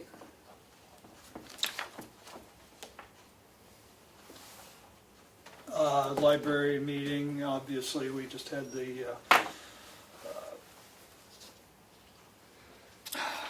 appointment, thank you. Appointment to replace a person that moved out of town, so off the board. Yep. And Steve's gonna probably talk about the meeting with our ambulance provider in Freedom. No, you go ahead and do that. I got plenty of stuff. Steve nor I are very happy, I think I can speak for That's Steve correct. on that, about some issues that came up, and I don't know how we're gonna handle, whether we should discuss them in public or not. They were defaming people for being honest. Yes, I understand that. And I think that we need to seriously have a good chat with them. And whether we do it in public or not, I don't know. But anyway, they admitted not adhering to the contract. Which they described as reasons, not excuses. Yeah. Boy, Well, I found the letter that they sent defending every yes. thing there a little off, so since it's a contract, I do believe and it could damage the reputation of we could probably do it in non-public. Fair enough. Yeah. And fair enough, and I have some So maybe we can some ideas about You want to research. piggyback on the concerning work that. session? piggyback in non-public under the work session, because Great. there's been a couple At the things end. that have occurred since that I think really need to be addressed. Many talks. Aaron and I responded to a Yeah. citizen request about noise on the track. I forget what day it was, Sunday, No. Monday, Saturday, who knows? Tuesday. Tuesday, and we both got there after the, before they said they were We going were to late to close the down. party. Yeah, You're late to the party. We were late to the party. you're correct. But the gentleman, at least one of the gentlemen said they were going to show up tonight, and I think didn't. I went to the election training in Wolfboro, came home to my mailbox with a book was in my mailbox, and I stayed for most of it until there was a bit of a campaign speech. Well, maybe it was just a history lesson at the end, but that's neither here nor there. And also made the little bit of the TCC meeting, as did Willie, so he could get a handle on the proposed cuts up in Hemingway. Yeah, Hemingway for it. And the TCC's got those equipment, those programs that they're doing, and also it's easement monitoring time, and they're out on that, which is pretty good. The triangle on the south side of Bunker Hill Road is a knotty problem, but I'm sure that they're going to be okay. Wait a minute. Is that the one where we're putting the flag? No, No. that's What? that's the South Tamworth. Oh, you're talking about cutting, you mean? No, this Well, is you lost me then. There's a The easement near the there's an school. easement. Oh. near the school. Right, and Okay. that's it's just The community school. correct. Okay, Yeah. so what about the triangle? Well, there's a mortgage on the property, and there's not they're having trouble finding a survey on the property, which may in fact not exist. Yeah. But they do know that the survey of some abutting land has some, but not all of the boundary lines of that. And so they're working on this, but the mills of God and doing something about disposal of land grind exceeding slow, but they're working on it. So you're talking about, This is the conservation easement that the Yeah. conservation group came in and brought us. They're having problems actually getting that piece of land now. oh, okay, I thought you were talking about the triangular piece is where the road comes and it forks like this and you can either go Oh, no, this I'm way sorry. or that No, way, and no. there's a triangle. I finally got it. That property is, the property is also a triangle. Right. Yeah, okay. I mean, the end of the road. Sorry about that. And I did another, I went back to Parks and Rec to pick up right-to-know materials that I had requested in my previous visit. That they were exceedingly gracious. The woman who did that, exceedingly gracious, very patient with me, did a whole bunch of work, put them on a thumb drive that I brought, and I paid that bill that I'm not seeking reimbursement of, because it would cost $15 to cut me a $2.40 check, which is what it cost. And it couldn't have asked, for, just Stuff from the really- state that you were looking for? Yeah.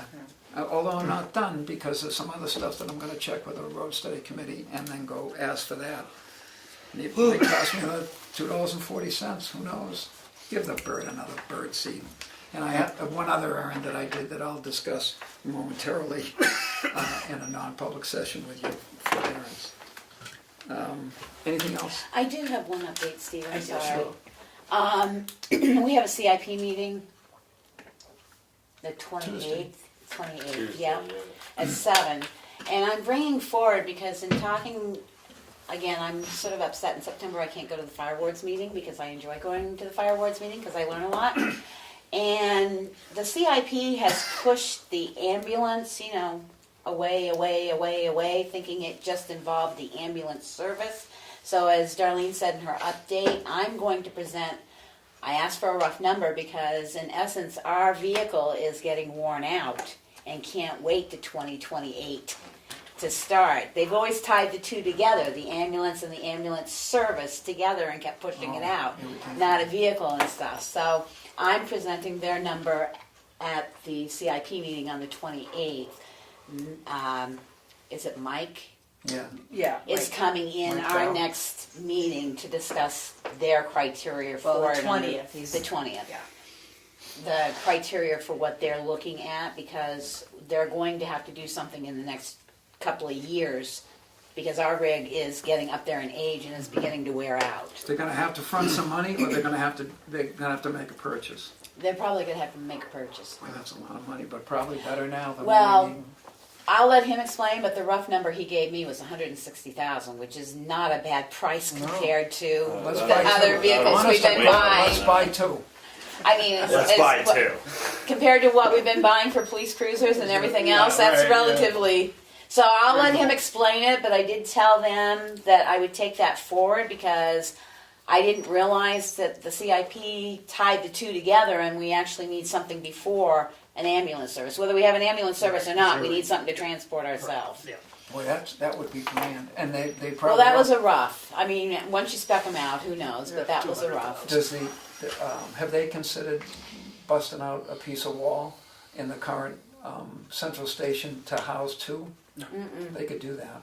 Well, that's their business. I only got involved because I had some questions, and they were very nice and gave me a full tour of it and what their issues were. And But they have to have, when they get it, if they're gonna keep the old one too, they have to, you have to house an ambulance in climate control now. well, what we call an ambulance, I call a rescue rig. They And- call but it either of both. those I is know, okay. but they did not make mention of housing too. So Okay, One horse onward and type of upward, way to go, wouldn't we love to do that? Anything else? Great, thanks for doing that, that's really a good idea. At least, Well, it's nice to go to both because there's some things that we have heard about that we didn't hear about. So it's trying to get everything together to get a more complete tax picture for certain. motion to go into. Actually, no, I've got a Nope. few things if you don't mind. Yeah, oh, I'm sorry, you know, I knew that, and I brought You it. got up. something, Bruno? What happened to public comment? We're not there yet. Okay, I was. Do you want to do public comment first? I'll, All right, I'll just be 1 second, I hope. because I thought he was getting ready to go into non-public. Yeah, so did I, and I forgot this, and I brought a bunch of paper to do that. So, snow plowing request and snow shoveling, are these all set to go out? Not me, can Bruno opt Shovel? for? No, Can You won't he, shovel? can not he, anymore. can he opt for part of that shoveling thing, but not all? Yeah. Yeah. I mean, he can say, I wanna do PD and townhouse. Right. It can be broken apart a bit altogether. That's the way it was set up. Isn't that? Don't you have that even lined out on that way that each one's separate or? I Together? think I do, yes. Right. So you, Wait, didn't what's- bid that one this out is like the we snow did plowing, hang on. the snow plowing was bidded out for. That was separate. Separate. Right. Yeah, I guess it is. I can reword it a little bit so it's more clear if you Yeah. want to So separate they it, can that's take fine. one or all or. No, it's okay, you can, we can give a couple I'll letters just that put one says, little line in there and say that, that's fine. No problem, I'll do that and then I'll get it thank out you, there. sorry to hold you up. You need a motion? That those are all set to go? Are you I don't happy think with we it? need- Okay. Yeah. Anybody going to the budget committee, do you want me to sign, the budget workshop, anybody want me to sign you up for that? $90 on fence. No. No? I'm torn, but if I do, I may have you sign me up, but I may reimburse it because just reading it, knowing how DRA is and everything else, I'd really like to see how they're explaining it, but I guarantee you're not gonna have a quorum. I'm not gonna have a quorum. If you go, then Dan's she's not not going. gonna have to post it. It's Oh, yeah, I'm it's sure we're not really gonna have a good- quorum. It's really good to go to at least once. Yeah. It is. I've been to several of But- those and I just, I'll pretend I didn't know. And the only other thing I really wanted to talk about, well, two. Do you want me to get going on this advisory budget committee, or do we know if we have any new members? I haven't emailed it to Melanie, but I haven't heard anything. she did mention it to me today, saying that there was some other people that were interested. They were just kind of waiting for school to start so that they could So focus we- there we- instead of with their kids. Okay. Ditch the kids. Okay. So I can wait a So, little bit, but I know we wanted to get we wanna get it started rolling soon, early. so. And then the proposal for Freedom Computer to maintain our email. $1,000 a year so that we can have separate, different email. No, we don't have anybody that's gonna be hosting it after we change websites. So we gotta do something to We go have back to do to our something. personal ones. Well, No, it's not we even have- us. no, it's the whole town. They Oh, the has whole to because town. the town won't have any The website. new website is not gonna be hosted. He Right. can't put it on our server, and I don't Right. understand that because most places have. I guess they don't like to house emails. The company that's doing our server, They just don't do it. they don't do it. But there are other companies that house servers that do run emails off their servers. So it's either go out and see if you can find another company to overtake your server, or you pay somebody else to run your email system. I mean, I just don't understand why that company doesn't do a complete server with emails and everything else. They just focus on the websites, I guess. But it's, Well, no, because we don't have Presently- emails now on our server. No, it doesn't have any, well, no. I'm talking the people that That run hosts it our now. server. Well, no, with that your hosts our computers. website. We have our, I'm not talking the website. I'm talking the person that hosts our server. Armon. And our computers does not run email They do systems. And They're I don't just for understand support that. I and- know. okay. Right, that's all they do. So going from the website we had to, And he's only taking care of it to help us out. Right. He They're doesn't still have sitting them. on GoDaddy. He doesn't host them either. He They're set us sitting up on GoDaddy. Right. But websites are notorious for not supporting emails. Usually your server people are the people who support your email system. I just don't understand why, like, Aarron doesn't have, we've got Microsoft Office, why he just doesn't have. There is a big package that we could purchase. Well, and how much would That that would- cost? I mean, we're Well, talking it was a $1,000 lot a of, it year. was a lot of money. I have a proposal from last year to do that, Oh, do you and it was, include how much it was? I don't remember, I'd have to look it up again. Well, we can wait on this. Probably I'll over wait on this. 1,000 though. Well, usually you pay licensing Everything. fee, how many, you pay licensing fee, Right. how many you need, how many email licenses you have. They're I'll hold usually- off on this and They're I'll get usually that $50 other a information. license. Thank you.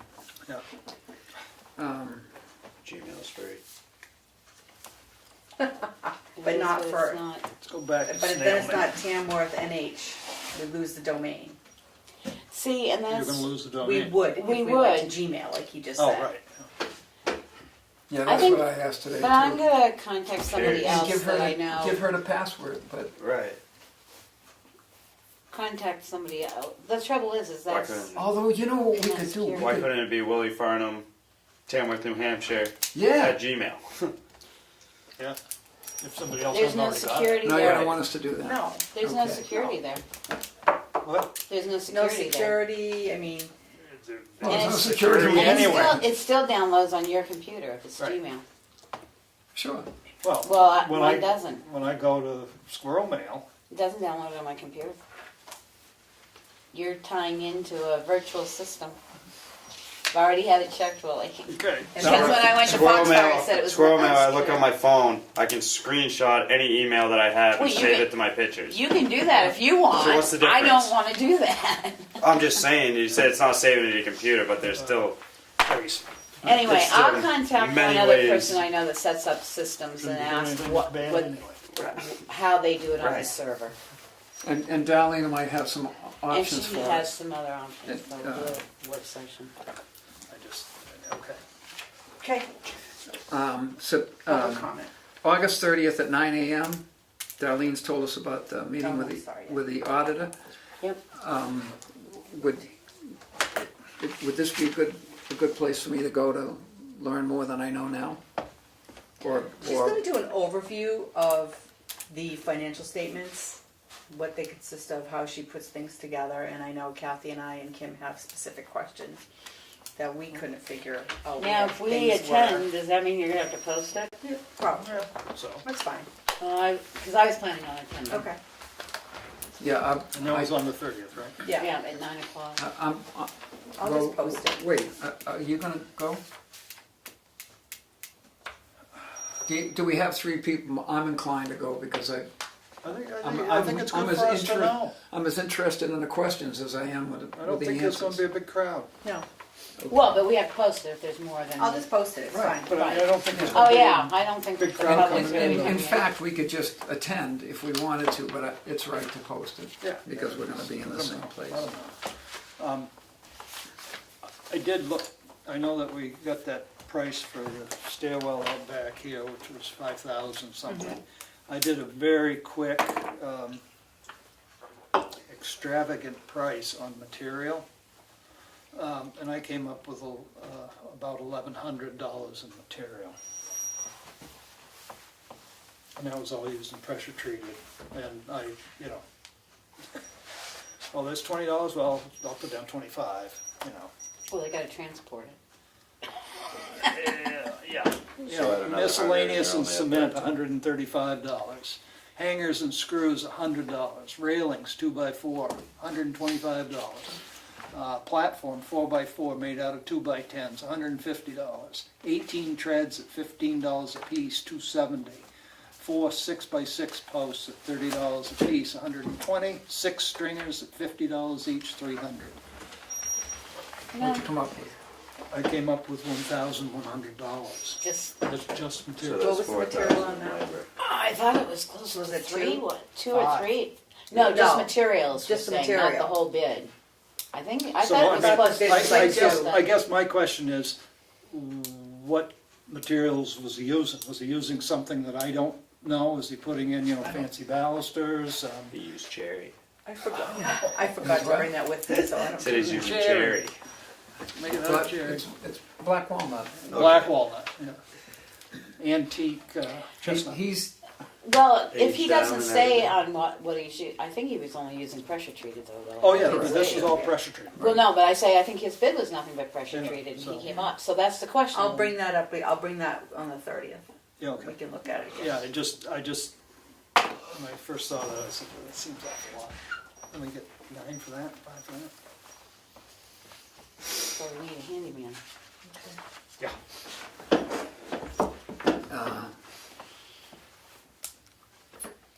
Anything else? Sorry. Motion to, No, public public comment. comment, I'm sorry, Bruno. I'm gonna wait till 6 o'clock. I'm You're sorry. gonna wait till 6? I'm gonna wait till 6.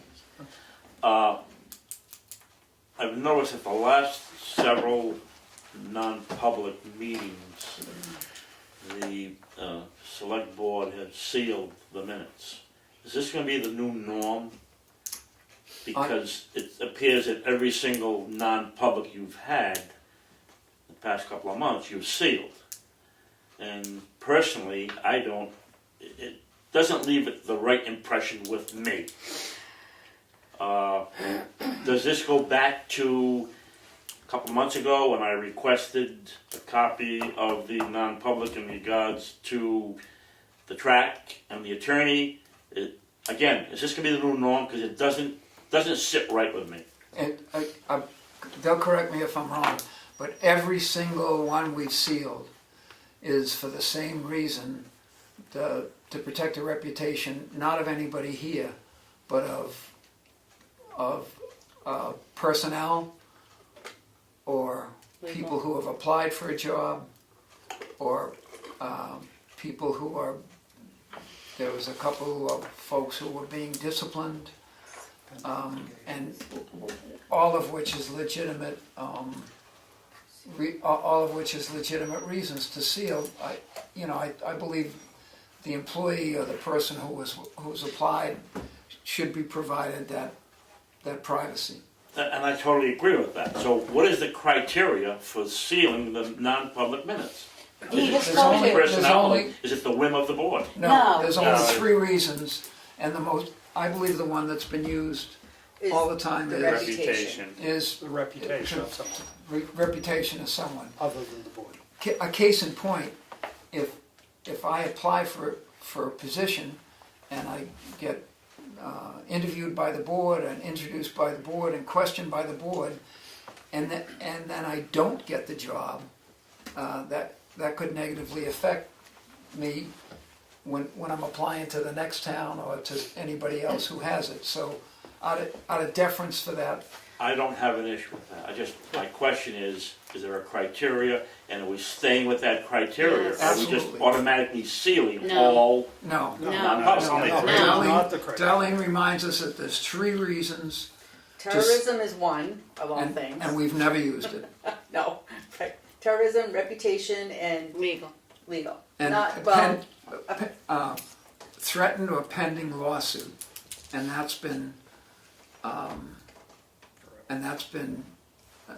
third Fine, reason. I accept that. Yeah. The prior Board of Selectmen started off every single meeting in non-public, and that didn't sit right with me. It's like you guys are planning what you're gonna do or say tonight. And I didn't care that. Absolutely And I not. let me finish. Yes. And I've voiced my opinion to the select board, to you, to Jim, and John. Didn't go anywhere. Oh, John, right. And because that's the impression I was getting, okay? And that kind of ceased after I brought that up. Correct. So I'm just wondering, is there a criteria? And you've answered that question. And Thank not you not very only much. that, but as of October of 2017, 2017? 2017? last year. Last year, that Board of Selectmen and this Board of Selectmen has been slavish in careful observance of the right to know law, because prior to last September, I'm sure we didn't do it the right way, and Thank you. The other thing, Bruno, is one of the reasons that they occur before the meeting again, if it's personnel issues, is they don't wanna stick around until 9 o'clock at night to wait for Every it, meeting, and I've been to 99% of your meetings, and there isn't someone coming out of this room and you're non-public. It was what you guys discussed here at that table. So it may have been personnel, okay, but it left the wrong impression with me, and I'm sure other people in town. It was every single meeting, Darlene, or, no, you went through. I was gonna say, it was before me. Every Oh, single right. meeting started off now. Yeah, that was But what Every I'm, single but what I'm saying is the reason we're doing it now, prior to the meeting, is because we've got so much on the agenda that Right. most I've personnel don't want. I've accepted your reasoning, fine, thank you. Good. Right. And you were absolutely right. Had I had more experience, it's one of the things I didn't, that I blinked that I shouldn't have, because I thought it was, hey, thank you for your patience, John, really appreciate it. Good, John. Drive safe. Hi, Ed. How you doing? Thank you.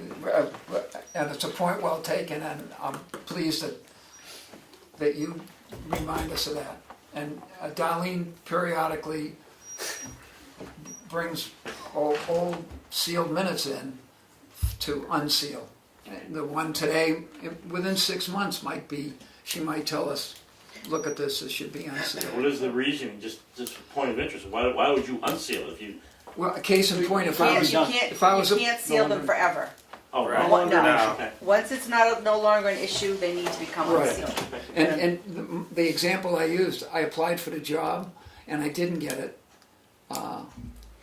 And so I would Boss now knows expect I'm privacy. looking. But maybe I did get it, and I went through a probationary period or something, then Darlene would say, look, there's no harm to the person's. Thank you. The other thing that is happening is the minutes have more information in them than they used to. Before, they were pretty bland, you really couldn't tell what it was. It was Personnel issue. personnel issue, period. Right. These have actual names and detail in them, so that's part of it. It's a little more formal. I sat in meeting 6 non-publics in one day, and that was the straw that broke the camel back for at least 2 of us who were sitting there. Personnel issue, personnel issue, Okay. personnel issue.